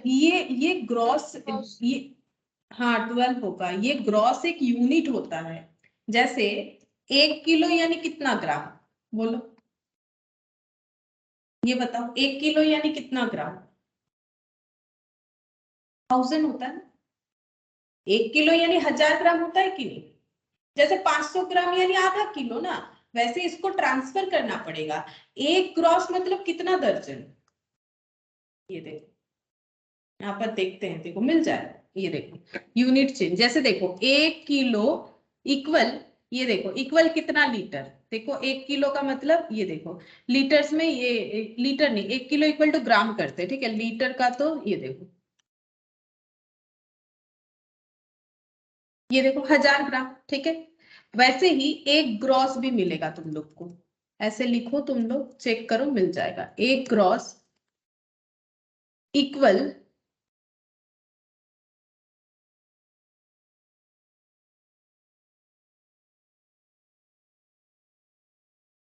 एक ग्रॉस का मतलब 12 दर्जन होता है, ठीक है। तो ऐसे ही हम लोग नहीं कर सकते ना, हमें पता होना चाहिए। अगर नहीं पता है तो हमें थोड़ा थोड़ा याद रखना पड़ेगा, डिपेंड क्या क्या इंफॉर्मेशन हमें मिल रहा है। एक ग्रॉस का मतलब 12 दर्जन होता है, ठीक है। तो अब बताओ कि कितना खर्चा करना पड़ा इनको। एक ग्रॉस रजिस्टर लिए यानी 12 दर्जन रजिस्टर लिए।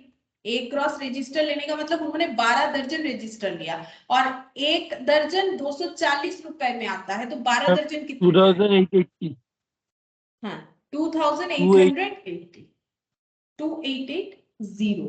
बोलो, सबको समझ में आया ये वाला पॉइंट या फिर नहीं आया?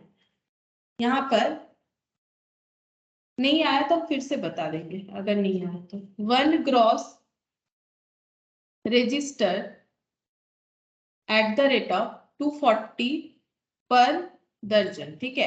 अब 1 ग्रॉस मतलब 12 दर्जन हो गया ना। अब ये तुम लोग याद रखना, ठीक है, कभी भी कहीं पर भी तुम लोग के काम आ सकता है। तो यहाँ पर 240 टू ये हो जाएगा 2880। तो टोटल कितना हो जाता है? टोटल करने से ये हो जाएगा 08 और ये 3 और ये 3। क्या इनको इतना पेमेंट करना पड़ा? इनको ट्रेड डिस्काउंट मिला। बोल सकते हो ट्रेड डिस्काउंट मिलने से इनको क्या बेनिफिट मिला होगा ट्रेड डिस्काउंट की वजह से? बोलो, ट्रेड डिस्काउंट की वजह से इनको क्या बेनिफिट मिला होगा? ट्रेड डिस्काउंट का मैम मतलब क्या बल्क होता खरीदने के लिए कम देना पड़ा। है? हाँ, ट्रेड डिस्काउंट का मतलब कम होता है। अच्छा, कैश डिस्काउंट क्या होता है ये बोल सकते हो? तो फिर दोनों का डिफरेंस भी एक बार बता देते हैं। ट्रेड डिस्काउंट और कैश डिस्काउंट में क्या फर्क होता है?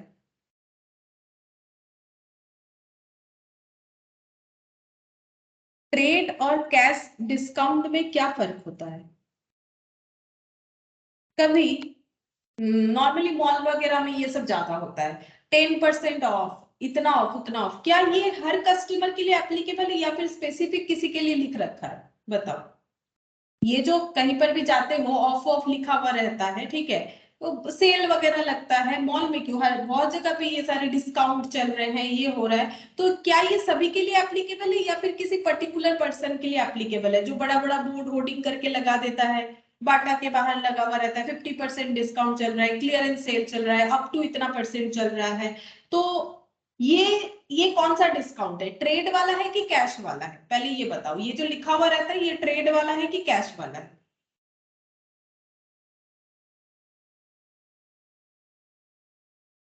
Ma'am cash. नहीं, कैश वाला नहीं है। तो फिर कैश वाला कौन सा होगा? तुम लोग सोच रहे हो कि कैश कम देना पड़ रहा है इसीलिए cash discount. Actually cash discount ऐसा नहीं होता है। ट्रेड डिस्काउंट का मतलब होता है कि हम लोग जो ट्रेडिंग गुड्स बेच रहे हैं ना उसमें क्या डिस्काउंट दे रहे हैं। तो फिर ये क्या डिस्काउंट हुआ? देखो ये लिखा हुआ है ट्रेड डिस्काउंट, मतलब अगर आप इनसे सामान खरीदते हो तो इनका 10% डिस्काउंट चल रहा है, मतलब हमें 10% कम देना पड़ेगा, ठीक है। तो हम लोग को कितना पेमेंट करना पड़ेगा? यहाँ पर लिखते हैं trade discount at the rate of 10%। तो फिर यहाँ पर 338 हमें कम देना पड़ेगा, तो एक्चुअली हमें कितना पेमेंट करना पड़ेगा? माइनस करने से जितना आएगा, ये बार लिख लेते, फिर से समझाते बाकी जो पॉइंट डिस्कस कर रहे थे ये वाला। तो ये होता है ट्रेड डिस्काउंट, ठीक है। ट्रेड डिस्काउंट जो होता है इसमें कभी भी अकाउंटिंग एंट्री में ये नहीं आता है। जो तुम लोग मान लो डेटर को डिस्काउंट देते हो, जब लिखते हो डेटर से पैसा मिला, क्या लिखते हो? कैश डेबिट लिखते हो। डिस्काउंट अलाउड डेबिट लिखते हो, टू लिख देते हो डेटर। ये कौन सा डिस्काउंट है बोल सकते हो? फिर हम कैश डिस्काउंट भी समझाते हैं, डिटेल्स में समझाते हैं। ये कौन सा डिस्काउंट है? ये क्या लगता है तुम लोग को? कैश है कि क्रेडिट है, सॉरी ट्रेड है? बोलो ना, गलत होगा तो होगा। ये कैश ट्रेड डिस्काउंट है कि कैश डिस्काउंट है? ये जो डिस्काउंट है, या फिर क्रेडिटर वाला, क्रेडिटर को पेमेंट कर देते हो, क्रेडिटर अकाउंट डेबिट। ये मेरा पेन फिर से क्या गड़बड़ हो रहा है, क्रेडिटर अकाउंट डेबिट, ठीक है। फिर क्या लिखते हैं, क्रेडिटर अकाउंट डेबिट, और क्रेडिटर को पेमेंट कर दिया टू कैश, और क्रेडिटर ने डिस्काउंट दे दिया टू डिस्काउंट रिसीव्ड। ये वाला डिस्काउंट, ये वाला डिस्काउंट, ये दोनों कैसा डिस्काउंट है? मेरा क्वेश्चन है कैश डिस्काउंट है कि क्रेडिट डिस्काउंट है? ये दोनों कैसा discount? Cash discount, correct answer, correct हुआ। ये कैश डिस्काउंट है, ये ट्रेड डिस्काउंट नहीं है, ठीक है। ट्रेड डिस्काउंट ये नहीं है। इनको क्यों डिस्काउंट दिए थे? क्या इनको जो डिस्काउंट दिए थे या फिर क्रेडिटर से जो डिस्काउंट मिला ये सभी को मिला है? नहीं। ये कैश डिस्काउंट और ट्रेड डिस्काउंट में क्या फर्क होता है, जो हम बोल रहे थे, अगर किसी दुकान में लिखा हुआ है 10% डिस्काउंट, कुछ भी ले लीजिए 10% डिस्काउंट, तो उस शॉप में हम जाए या तुम लोगों में से कोई भी क्यों ना जाते हो, तुम लोग को सभी को 10% हमें डिस्काउंट मिलेगा, मुझे भी 10% डिस्काउंट मिलेगा, तुम लोग भी कुछ खरीदोगे 10% डिस्काउंट मिल जाएगा। तो उसको बोला जाता है ट्रेड डिस्काउंट, जो सभी के लिए एप्लीकेबल होता है और जिससे मेरा परचेज प्राइस कम होता है, ठीक है। जिससे मेरा परचेज प्राइस, सिर्फ मेरा नहीं, हर एक कस्टमर का परचेज प्राइस कम होगा उस पे जितना डिस्काउंट रहेगा उसके हिसाब से, जैसे यहाँ पर हुआ। और ये कभी भी ट्रांजैक्शन पे रिकॉर्ड होता भी नहीं है, मतलब अगर हमें रिकॉर्ड करना है ना तो हमें परचेज प्राइस इतने से रिकॉर्ड करना है। फिर ये कौन सा डिस्काउंट रिकॉर्ड करते हैं? ये कैश डिस्काउंट। ये कब मिलता है? ये कब मिलता है?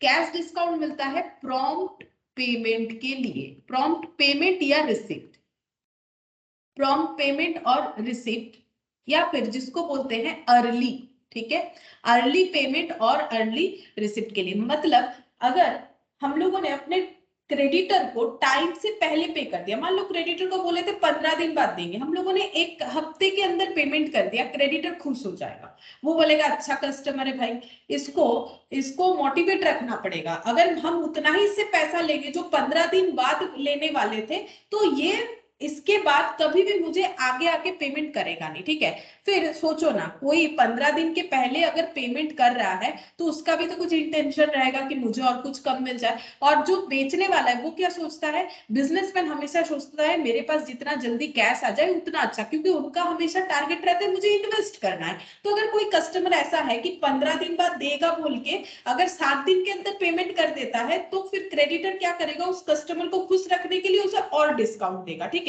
अगर पहले कोई डिस्काउंट दे रखा है तो दे रखा है, उसे और डिस्काउंट। एक्चुअली इस तरह का डिस्काउंट कब होता है पता है, जब रिटेल और ट्रेड या फिर मैन्युफैक्चरर और रिटेलर और ट्रेडर में ऐसा बिजनेस ट्रांजैक्शन होता है तभी होता है, ठीक है। इसीलिए तुम लोग जब फाइनल अकाउंट्स बनाते हो ना, कि कोई सोल प्रोप्राइटर है, उसने अपना बिजनेस किया, तो वहां पर ये डिस्काउंट अलाउड है, डिस्काउंट क्रेडिट है, मतलब क्या हो गया है, इनको अपने क्रेडिटर से डिस्काउंट मिला। क्यों मिला होगा? इन्होंने अपने क्रेडिटर को अर्ली पेमेंट किया होगा, इन्होंने अपने डेटर को डिस्काउंट दिया। क्यों डिस्काउंट दिया? क्योंकि डेटर जो है इनको अर्ली पेमेंट किया होगा, तो डेटर को मोटिवेट रखने के लिए ये लोग क्या करते हैं, डिस्काउंट। ठीक है, आपने इतना टाइम से पहले दे दिया, आपको और भी हम लोग थोड़ा सा डिस्काउंट दे देते हैं, लाइक 5% 8% जो भी होगा, वो तो डिपेंड करेगा कि ऑर्गेनाइजेशन क्या करना चाहते हैं। और ये आप लोग रिकॉर्ड करते हैं क्योंकि ये मॉनिटरी ट्रांजैक्शन होता है। लेकिन ये देखो, ये 338 का हमें पहले से ही डिस्काउंट दे रहा है, ये सभी के लिए एप्लीकेबल है, तो ये हम लोग का ट्रेड डिस्काउंट होता है, ठीक है।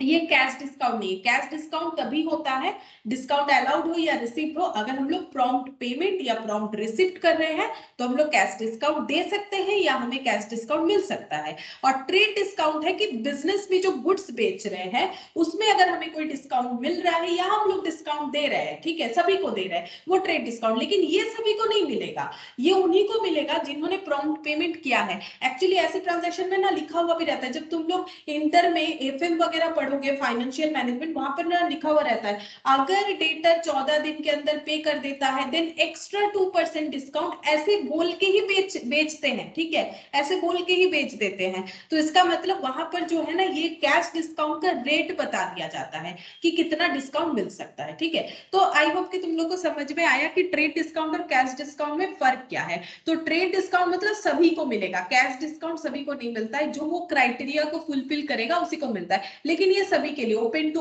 ऑल है कि कोई भी अगर परचेज करने जाएगा तो उसे ट्रेड डिस्काउंट मिल जाएगा। अब देखो हाँ, कस्टमर टू कस्टमर कुछ चीज वेरी कर सकता है कि हम इस कस्टमर को ज्यादा डिस्काउंट और देंगे या फिर क्या करेंगे, वो भी तो फिर वैसे ही डिपेंड करेगा ना, मेरा कस्टमर कैसा है उसके ऊपर डिपेंड करके हम लोग ज्यादा या कम डिस्काउंट। एक्चुअली ये खरीदने के टाइम मिलता है, ये पेमेंट करने के टाइम या पेमेंट रिसीव करने के टाइम हम लोग सोचेंगे कि क्या करेंगे, ये पहले से नहीं दिखाया जाता है, जबकि ये परचेज टाइम पे दिखाया जाता है। ये पेमेंट रिसिप्ट या पेमेंट जो है करने के टाइम पे दिखाते हैं। हम लोग क्रेडिटर को पेमेंट करने जा रहे हैं तब वो बोल रहा है और डिस्काउंट दे देंगे, हम लोग डेटर से पैसा ले रहे हैं तब बोल रहे हैं आपको और डिस्काउंट दे देंगे, लेकिन ये वाला at the time of sale और परचेज हम लोग रिकॉर्ड करते हैं। ठीक है, तो ये हो गया हम लोग का ट्रेड डिस्काउंट। अच्छा, नेक्स्ट हम पूछेंगे कि ये पॉइंट नंबर 2 हमारा आएगा कि नहीं आएगा परचेज बुक में। Purchase for cash from stationery mart 10 gross exercise book at the rate of 300 per दर्जन। बताओ क्या ये आएगा? আসবে না। नहीं आएगा, क्यों? क्योंकि ये कैश है तो ये trading goods, exercise books trading book है, सॉरी ट्रेडिंग गुड्स है, लेकिन कैश में खरीदा है तो नहीं आएगा। Purchase computer for office use from messrs office on credit, क्या ये आएगा? यस बताओ। मैम। आएगा। आएगा, क्यों आएगा बोलो? इनका कंप्यूटर का बिजनेस है क्या? नो। स्टॉक आएगा ना, कंप्यूटर इनका स्टॉक है कि क्या है? क्रेडिट होने से ही आएगा ये नहीं है इतना। कंप्यूटर एसेट होगा तो नहीं हाँ आएगा। हाँ, ये फिक्स्ड एसेट हो गया। और जो ये पेंसिल ग्रॉस पेंसिल्स खरीद रहे, रजिस्टर खरीद रहे, ये सब क्या है? ये सब करंट एसेट। करंट एसेट में कौन सा? स्टॉक, जिसको बेचना है ना, ये गुड्स है, स्टॉक है। और ये क्या है? ये तो फिक्स्ड एसेट है। कंप्यूटर खरीदा है, बिजनेस में चाहिए, ठीक है, ऑफिस यूज के लिए चाहिए, फिक्स्ड एसेट है। Fixed asset not for resale होता है, ये थोड़ी ना बेचने के लिए खरीदा है, लेकिन ये तो बेचने के लिए खरीदा है, ये सब रीसेल के लिए खरीदा है। तो सिर्फ क्रेडिट देख के आंसर हमें नहीं देना है, इसीलिए मैंने बोला था कि हमें क्या, मैंने क्या लिखवाया था? Credit purchase of trading goods, ठीक है, तो उस पर भी ध्यान रखो, तो ये नहीं होगा। अच्छा, 3 भी नहीं हुआ। 4, purchase on credit from paper and company 5 reams of white paper 100 per ream, 10 reams of ruled paper 150 per ream less trade discount, क्या ये होगा? আসবে यस मैम। हाँ Yes. ये होगा, होगा, क्योंकि ये क्रेडिट में भी है और स्टेशनरी भी है। ठीक है, तो यहाँ पर लिख लेते हैं, यहाँ जगह नहीं है। अच्छा ठीक है, तो यहाँ पर लिखते हैं, देखो डेट, पर्टिकुलर्स, लेजर फोलियो, ठीक है, हम और टेबल फॉर्मेट नहीं बना रहे, लेकिन तुम लोग बना के ही करना।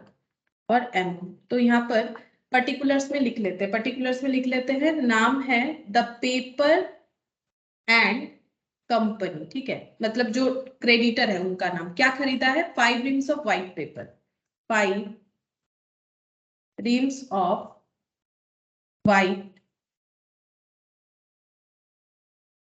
Paper eight the rate of 100 पर रीम, एट द रेट ऑफ 100 पर रीम यानी 500 रुपीज, ठीक है।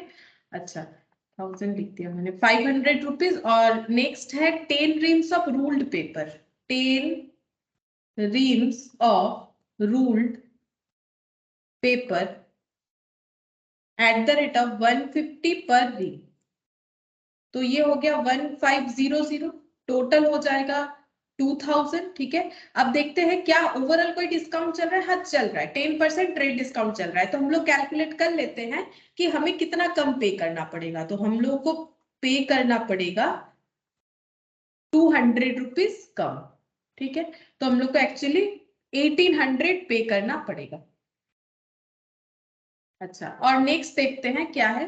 परचेज 1 दर्जन gel pen 15 each from Messrs Verma Verma brothers on credit, क्या ये आएगा? लास्ट ट्रांजैक्शन, क्या ये आएगा? Yes ma'am. আসবে आएगा, जेल पेन खरीदा है, स्टॉक खरीदा है, क्रेडिट में खरीदा है, तो आ जाएगा। ठीक है, तो यहाँ पर लिख लेते हैं मेसर्स वर्मा एंड ब्रदर्स 1 दर्जन gel pen at the rate of 15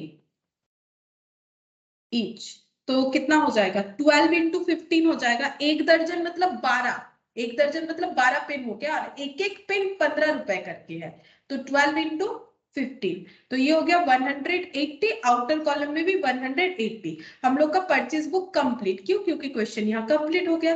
अब हम लोग इसका टोटल कर लेंगे। यहाँ पर देखो आउटर में दिख रहा है 3042, और यहाँ पर हो गया टोटल करने से 3042 और 1 मैम 5022। अच्छा 5022, ठीक है। तो 5022 ये क्या हो जाएगा टोटल, इसको क्या लिखेंगे टोटल ऑफ परचेज, ये हो गया टोटल ऑफ परचेज, ठीक है। ऐसे करके हमारा परचेज बुक बनेगा। अच्छा अब नेक्स्ट देखते हैं क्या क्वेश्चन है, यहाँ पर बना के रखा है, ठीक है। अच्छा अब फिर देखो इलास्ट्रेशन 2 और एक है, यहाँ पर परचेज बुक बनाना है और उसको लेजर पोस्टिंग भी करना है, तो हम लोग लेजर पोस्टिंग भी सीख लेंगे। अब यहाँ पर ना हम अलग एक फॉर्मेट से करेंगे, क्योंकि कभी कभी वैसे फॉर्मेट से भी हो सकता है, तो वो भी देख लो।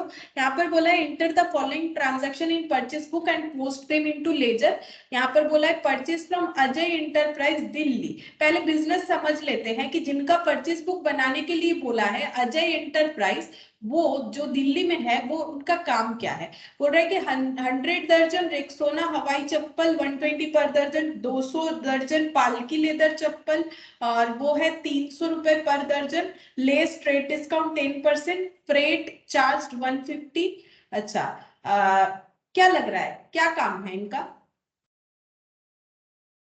शू मैम स्टोर। जूतों हाँ का। हाँ, तो इसका मतलब इनका इस ये स्टॉक हो जाएगा, जूता चप्पल जो भी खरीद रहे वो इनका स्टॉक हो जाएगा। इसके अलावा अगर कुछ भी खरीदते हैं हमें रिकॉर्ड नहीं करना है। फिर बोला है अजय एंटरप्राइज जो है अजय एंटरप्राइज से खरीदा है, ठीक है, सॉरी मैंने पहले बोल दिया ऑर्गेनाइजेशन, ये अजय एंटरप्राइज से खरीदा गया ये, तो ये रिकॉर्ड होगा कि नहीं बताओ। जिसका भी परचेस बुक बनाना है ये रिकॉर्ड होगा कि नहीं, क्योंकि ये परचेज किया गया है बट क्रेडिट या कैश नहीं बोला है। अगर नहीं बोलता है तो क्या मानोगे, क्या मानना चाहिए बोलो? तुम लोग तो जर्नल एंट्री करते हो, अगर कुछ नहीं बोला है तो क्या ट्रीट करोगे? क्रेडिट। क्रेडिट। कुछ नहीं बोला है तुम लोग क्रेडिट ही ट्रीट करेंगे, ठीक है, हमेशा क्रेडिट ही ट्रीट करेंगे। फिर बोला है purchase from Balaji traders Delhi, ये कुछ मैक्स शूज है 400 पर दर्जन, 100 पेयर्स स्पोर्ट शूज 140 पर पेयर, और ट्रेड डिस्काउंट और फ्रेट चार्ज, ठीक है। तो ये भी कुछ नहीं बोला है कैश या क्रेडिट, तो इसको भी हमें क्या ट्रीट करना चाहिए क्रेडिट, क्योंकि कैश होगा तो हमें बता देगा ना कि कैश है, नहीं बताया है एज्यूम्ड है कि वो क्रेडिट होगा, ये भी ट्रांजैक्शन रिकॉर्ड होगा। फिर 20th को देखो क्या हुआ है, purchase from Tripti industries Bahadurgarh, यहाँ पर 40 पेयर लेदर शूज 400 पर पेयर, 100 दर्जन रोजी हवाई चप्पल, ट्रेड डिस्काउंट फ्रेट, तो ये भी रिकॉर्ड होगा। बेसिकली ये सारा का सारा रिकॉर्ड होगा, और उसके साथ साथ हमें लेजर भी बनाने के लिए बोला है। तो हम लोग देखो यहाँ पर किस तरह से कर सकते हैं, यहाँ पर हमें एक एक्स्ट्रा पॉइंट जो दिख रहा है वो फ्रेट का दिख रहा है, नथिंग मोर देन दैट, ठीक है। अब हम लोग यहाँ पर किस तरह से कर सकते हैं, जो मैंने बोला कि हम लोग और भी एक्स्ट्रा कॉलम बना सकते हैं, तो हम ना यहाँ पर ही कर लेते हैं क्वेश्चन को, क्योंकि वहां पर कंप्लीट नहीं होगा। तो यहाँ पर लिख लेते हैं डेट, पर्टिकुलर्स,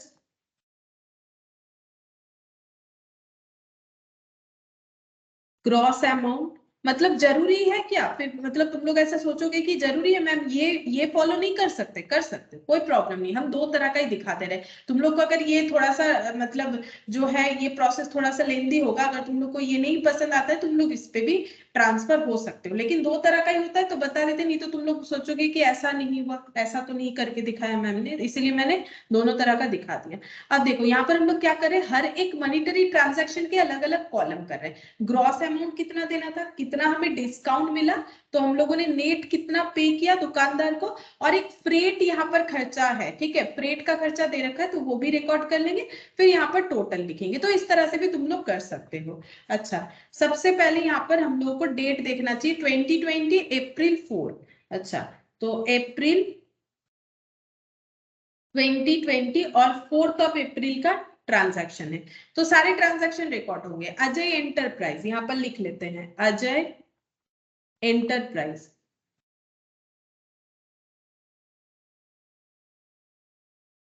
हंड्रेड दर्जन रेक्सोना हवाई चप्पल 120 पर दर्जन, रेक्सोना हवाई चप्पल @120 पर दर्जन, ठीक है। तो ये कितना हो जाएगा 100 इंटू 120, तो यहाँ पर ग्रॉस अमाउंट में लिखते हैं 12,000, ठीक है। 100 इंटू 120, क्योंकि एक दर्जन अगर 120 रुपीज है तो 100 दर्जन का उतना ही होगा। और 200 दर्जन पालकी लेदर चप्पल, 200 दर्जन पालकी लेदर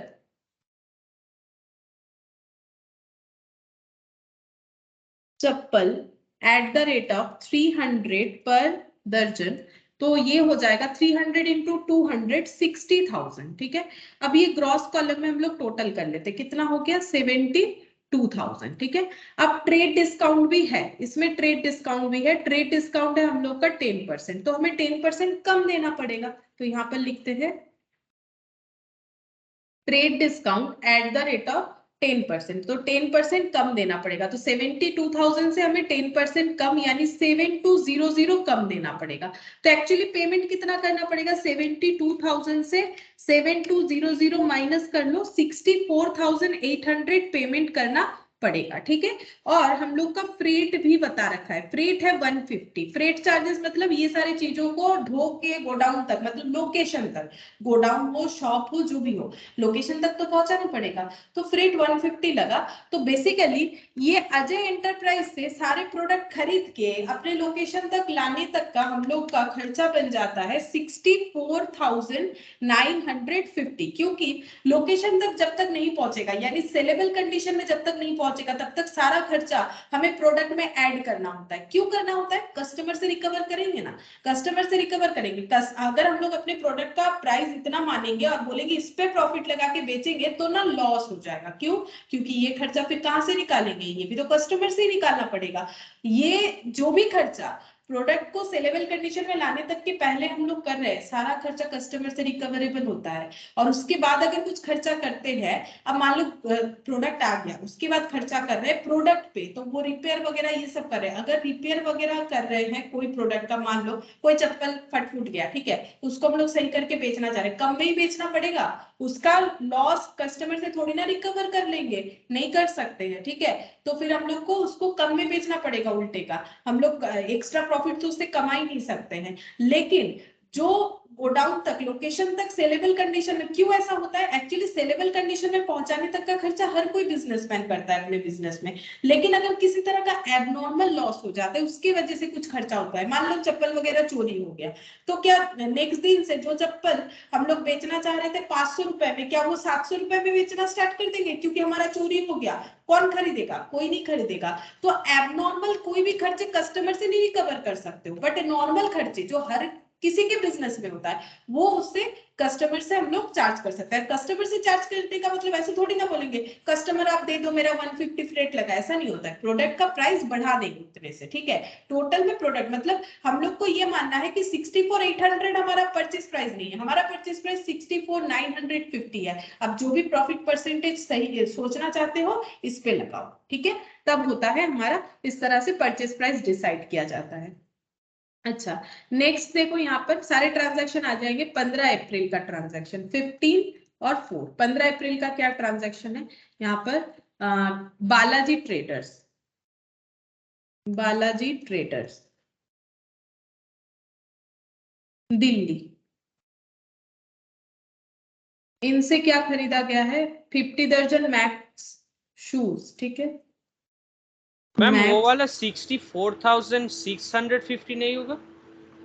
64,650 কোনটা হলো তো, এটা মাইনাস হবে না আর 150 ভুলে গেছে কি, 72,000 ग्रॉस, डिस्काउंट 10%, तो डिस्काउंट 10% मींस না 64,800 ম্যাম ফ্রেট মাইনাস হবে তো, ফ্রেট প্লাস হয়েছে।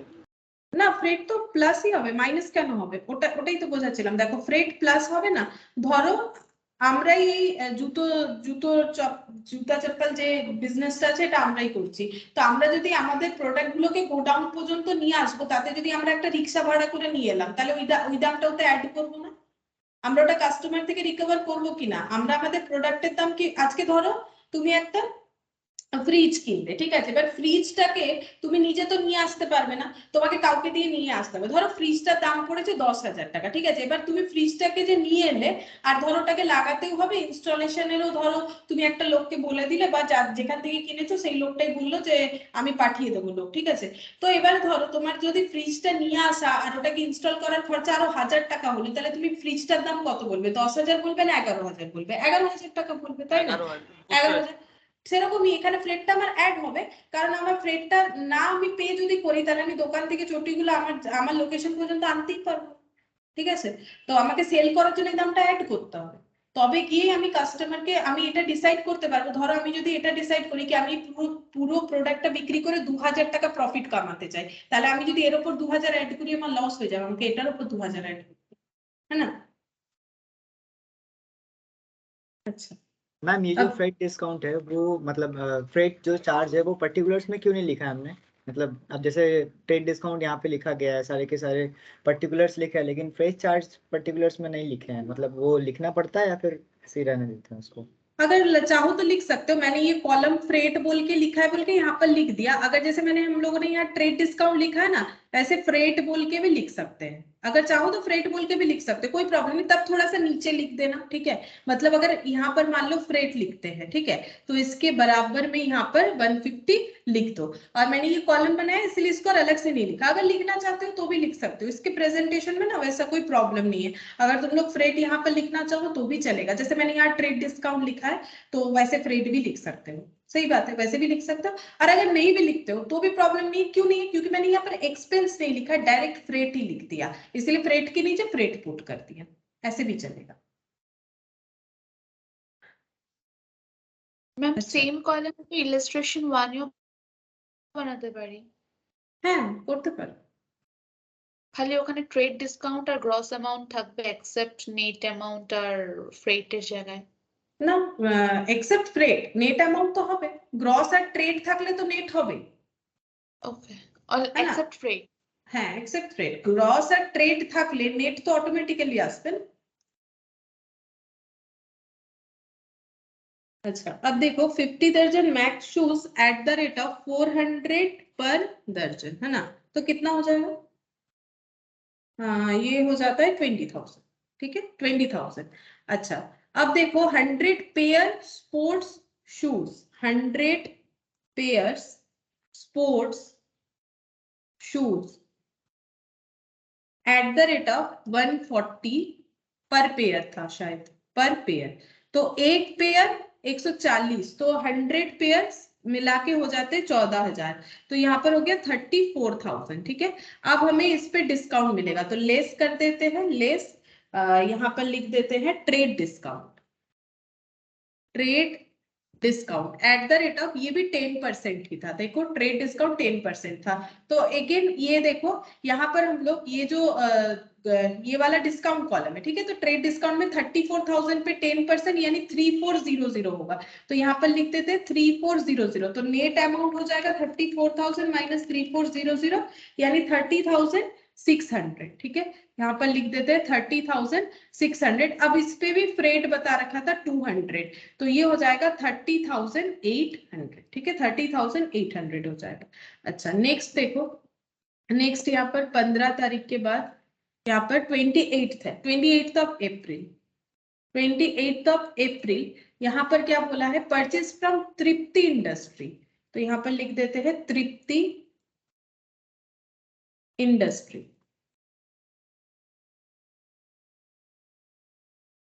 अच्छा, तृप्ति इंडस्ट्री इनका 40 pair leather shoes, 40 pair leather shoes, 40 pair leather shoes eight the rate of 400 पर pair, eight the rate of 400 पर पेयर। तो इसका हो जाएगा 400 इंटू 40, कितना हो जाएगा? 400 इंटू 40, ये हो जाएगा, सही लिखा मैंने, 40 पेयर लेदर शूज 400 पर पेयर, हाँ तो ये हो जाएगा 16,000।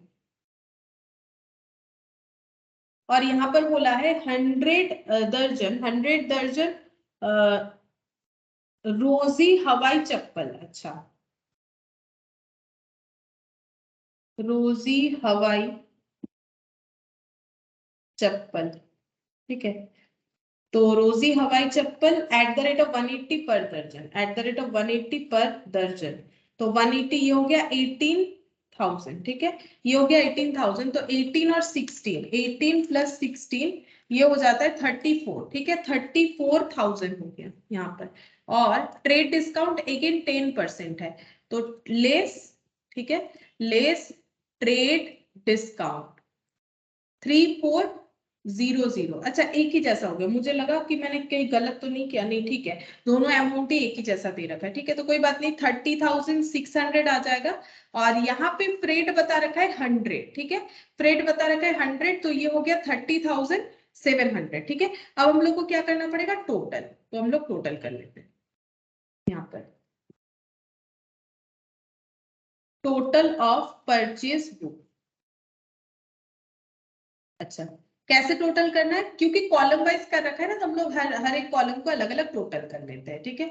तो ये देखो यहाँ पर है 7200, ये डिस्काउंट का कॉलम है, 7200, 3400, 3400, तो ये हो गया 14,000 डिस्काउंट। अच्छा यहाँ पर भी एक टोटल होगा, लेकिन ग्रॉस अमाउंट का, ग्रॉस अमाउंट का कितना कितना है, 72, 34, तो 34, 34, 72, मतलब 1,40,000।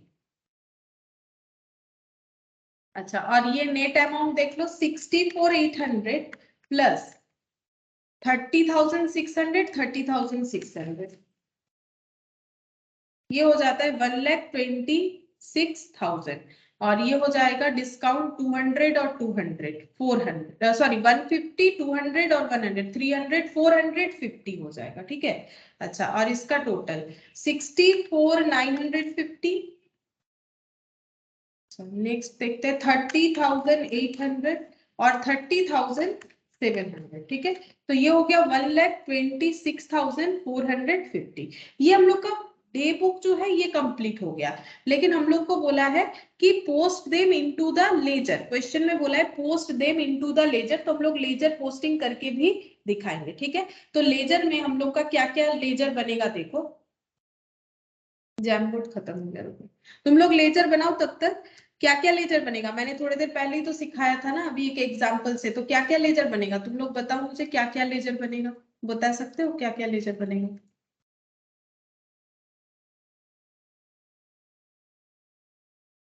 बोलो क्या क्या लेजर बनेगा। एक तो परचेज बुक है, तो परचेज अकाउंट तो बनेगा,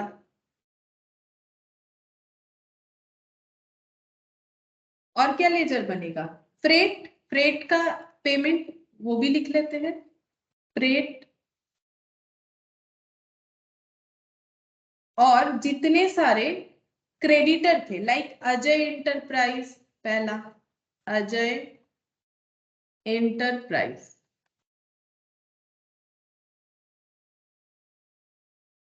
अच्छा नेक्स्ट हो जाएगा कुछ तृप्ति था और बालाजी था, तृप्ति और ये आगे था बालाजी, चलो बालाजी और तृप्ति, बालाजी ट्रेडर, या फिर जो भी नाम था, मैंने तो बालाजी ट्रेडर ही लिख डाला, ट्रेडर ही था शायद, तृप्ति इंडस्ट्री था, तृप्ति इंडस्ट्री।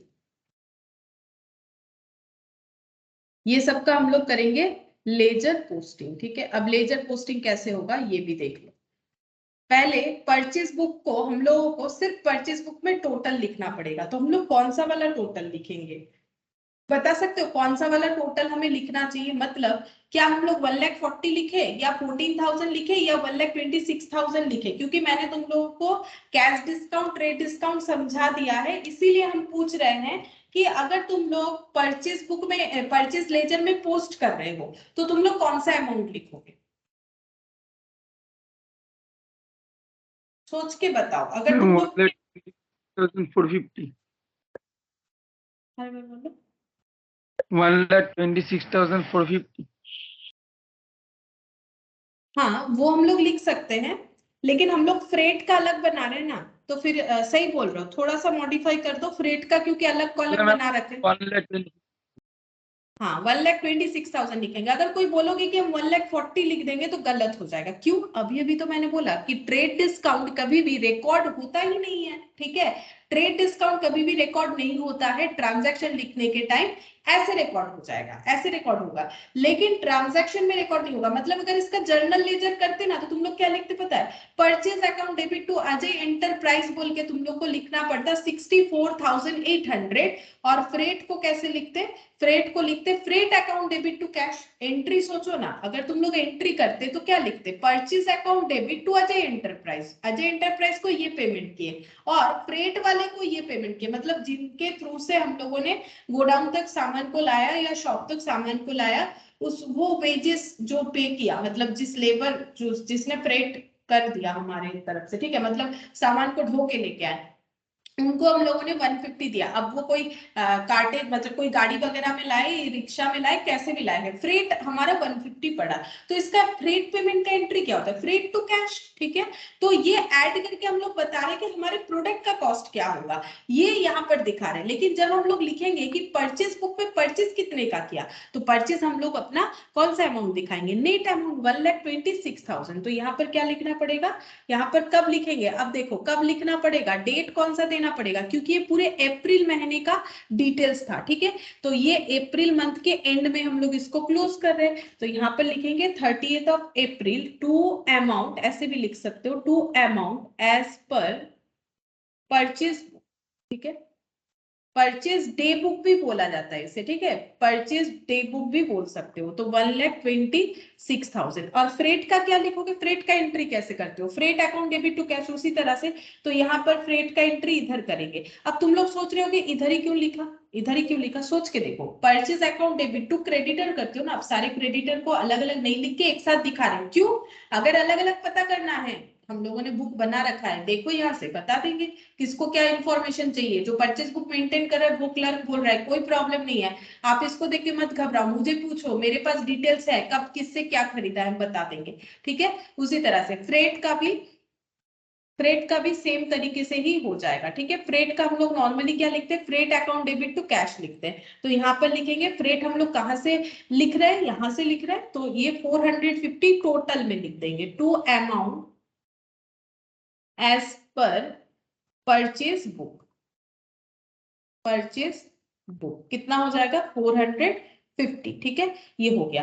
अब अजय एंटरप्राइज में क्या लिखना पड़ेगा? अजय एंटरप्राइज में हम लोगों ने जो परचेज किया है, और ये देखो, और ये फ्रेट दिया है, ठीक है। तो ये वाला एंट्री जिस डेट पे 4th ऑफ अप्रैल का था, तो क्या हो जाता है? By purchase, purchase to creditor, तो क्रेडिटर का नाम है अजय एंटरप्राइज, बाई परचेज हो जाएगा। यहाँ पर कितना अमाउंट लिखेंगे? 64,800 जो इनको पेमेंट किया, ठीक है। यहाँ डिस्काउंट रिकॉर्ड नहीं हो रहा है बिकॉज ये ट्रेड डिस्काउंट है। अगर ये कैश डिस्काउंट होता देन ये रिकॉर्ड होता, ठीक है।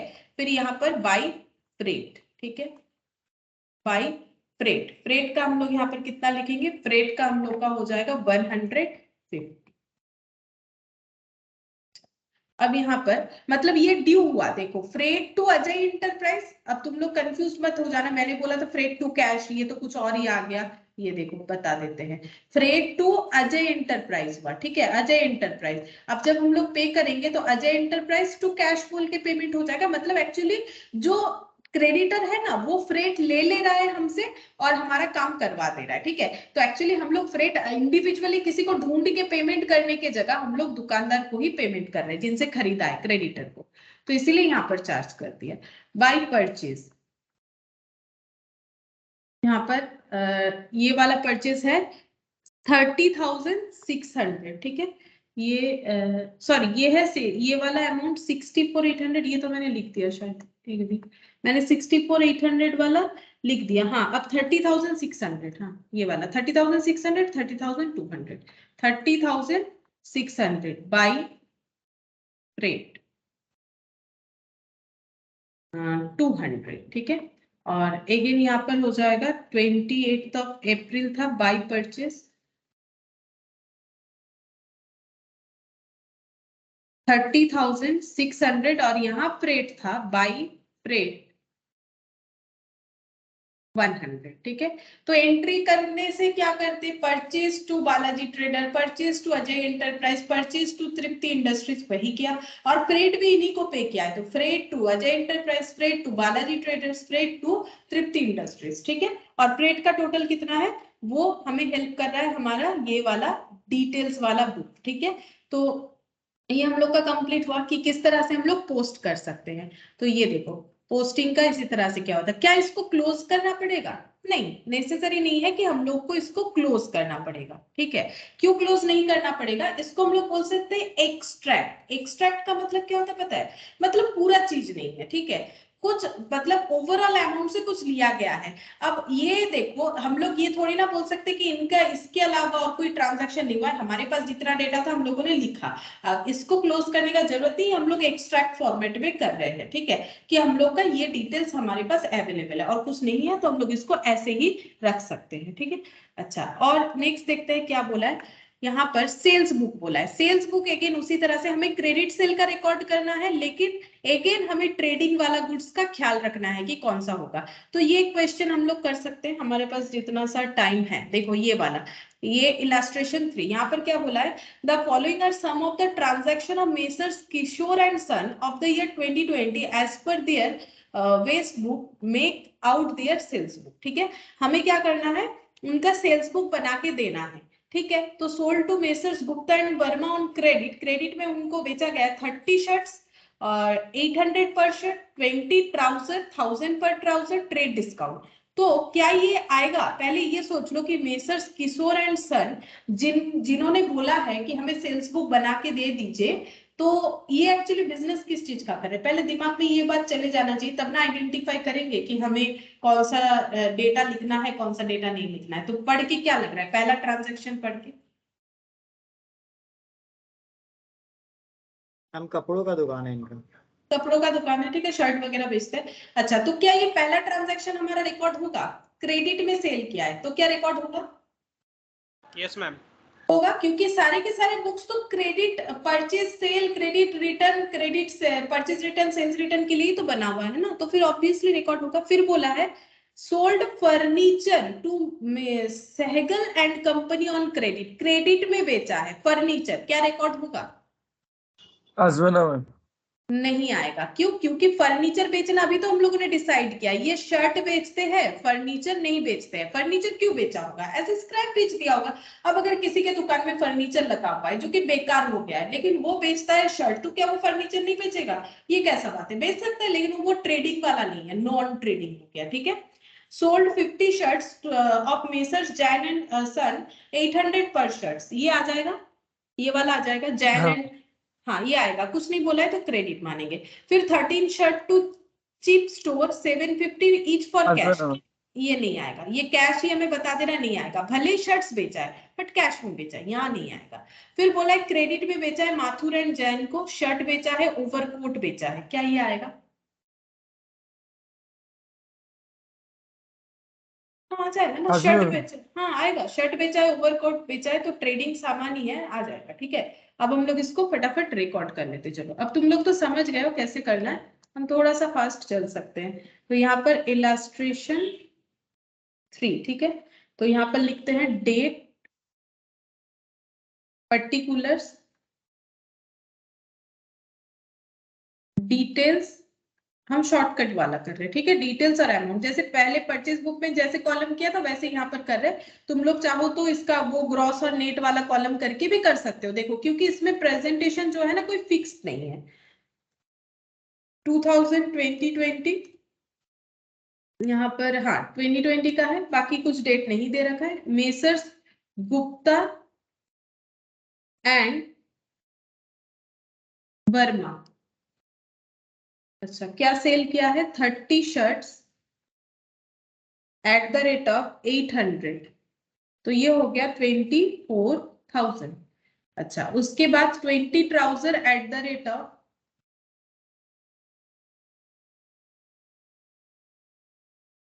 1000 करके, तो ये हो जाएगा 20,000, ठीक है। तो टोटल 44,000 का सेल किया, और इन्होंने ट्रेड डिस्काउंट दे रखा था जो सभी के लिए था 10%, ठीक है।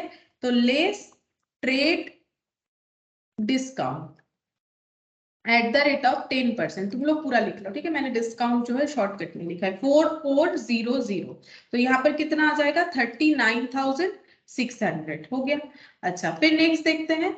फर्नीचर वाला तो नहीं आएगा, शर्ट वाला आ जाएगा, जैन एंड सन।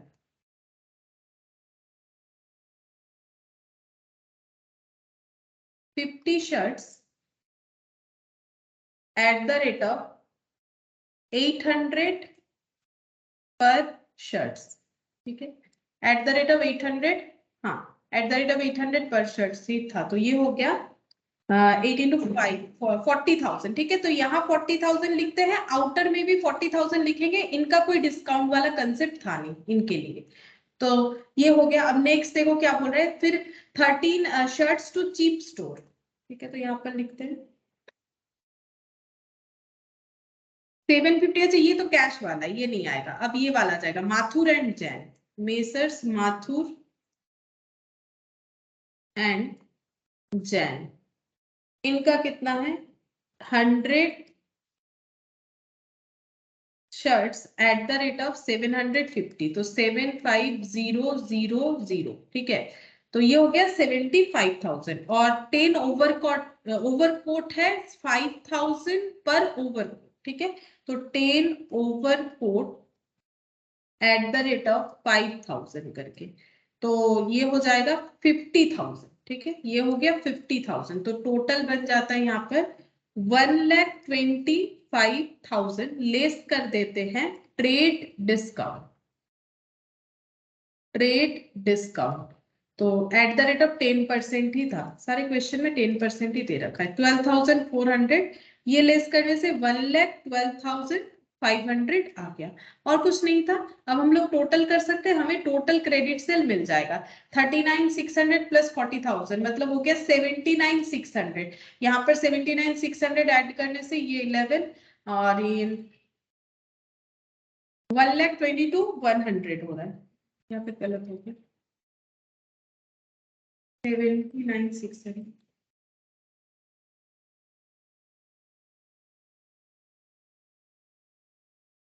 1,92,000 होगा, ठीक है। 1,92,100, ठीक है। अब यहाँ पर हम लोग का ये क्लोज होता है, देखो। और यहाँ पर कुछ नहीं बोला था, ठीक है। हमें जस्ट यही वाला प्रिपेयर करने ही बोला था, make out their sales book. तो सेल्स बुक इस तरह से बन जाएगा 1,25,000। और अगर चाहो तो इसको पोस्ट करके भी देख सकते हो, अगर पोस्ट करना चाहो तो भी कर सकते हो। तो पोस्ट करने से क्या क्या अकाउंट होगा, हम छोटा छोटा अकाउंट बना के यहाँ दिखा देते हैं। देखो, एक सेल्स अकाउंट हो जाएगा, ठीक है।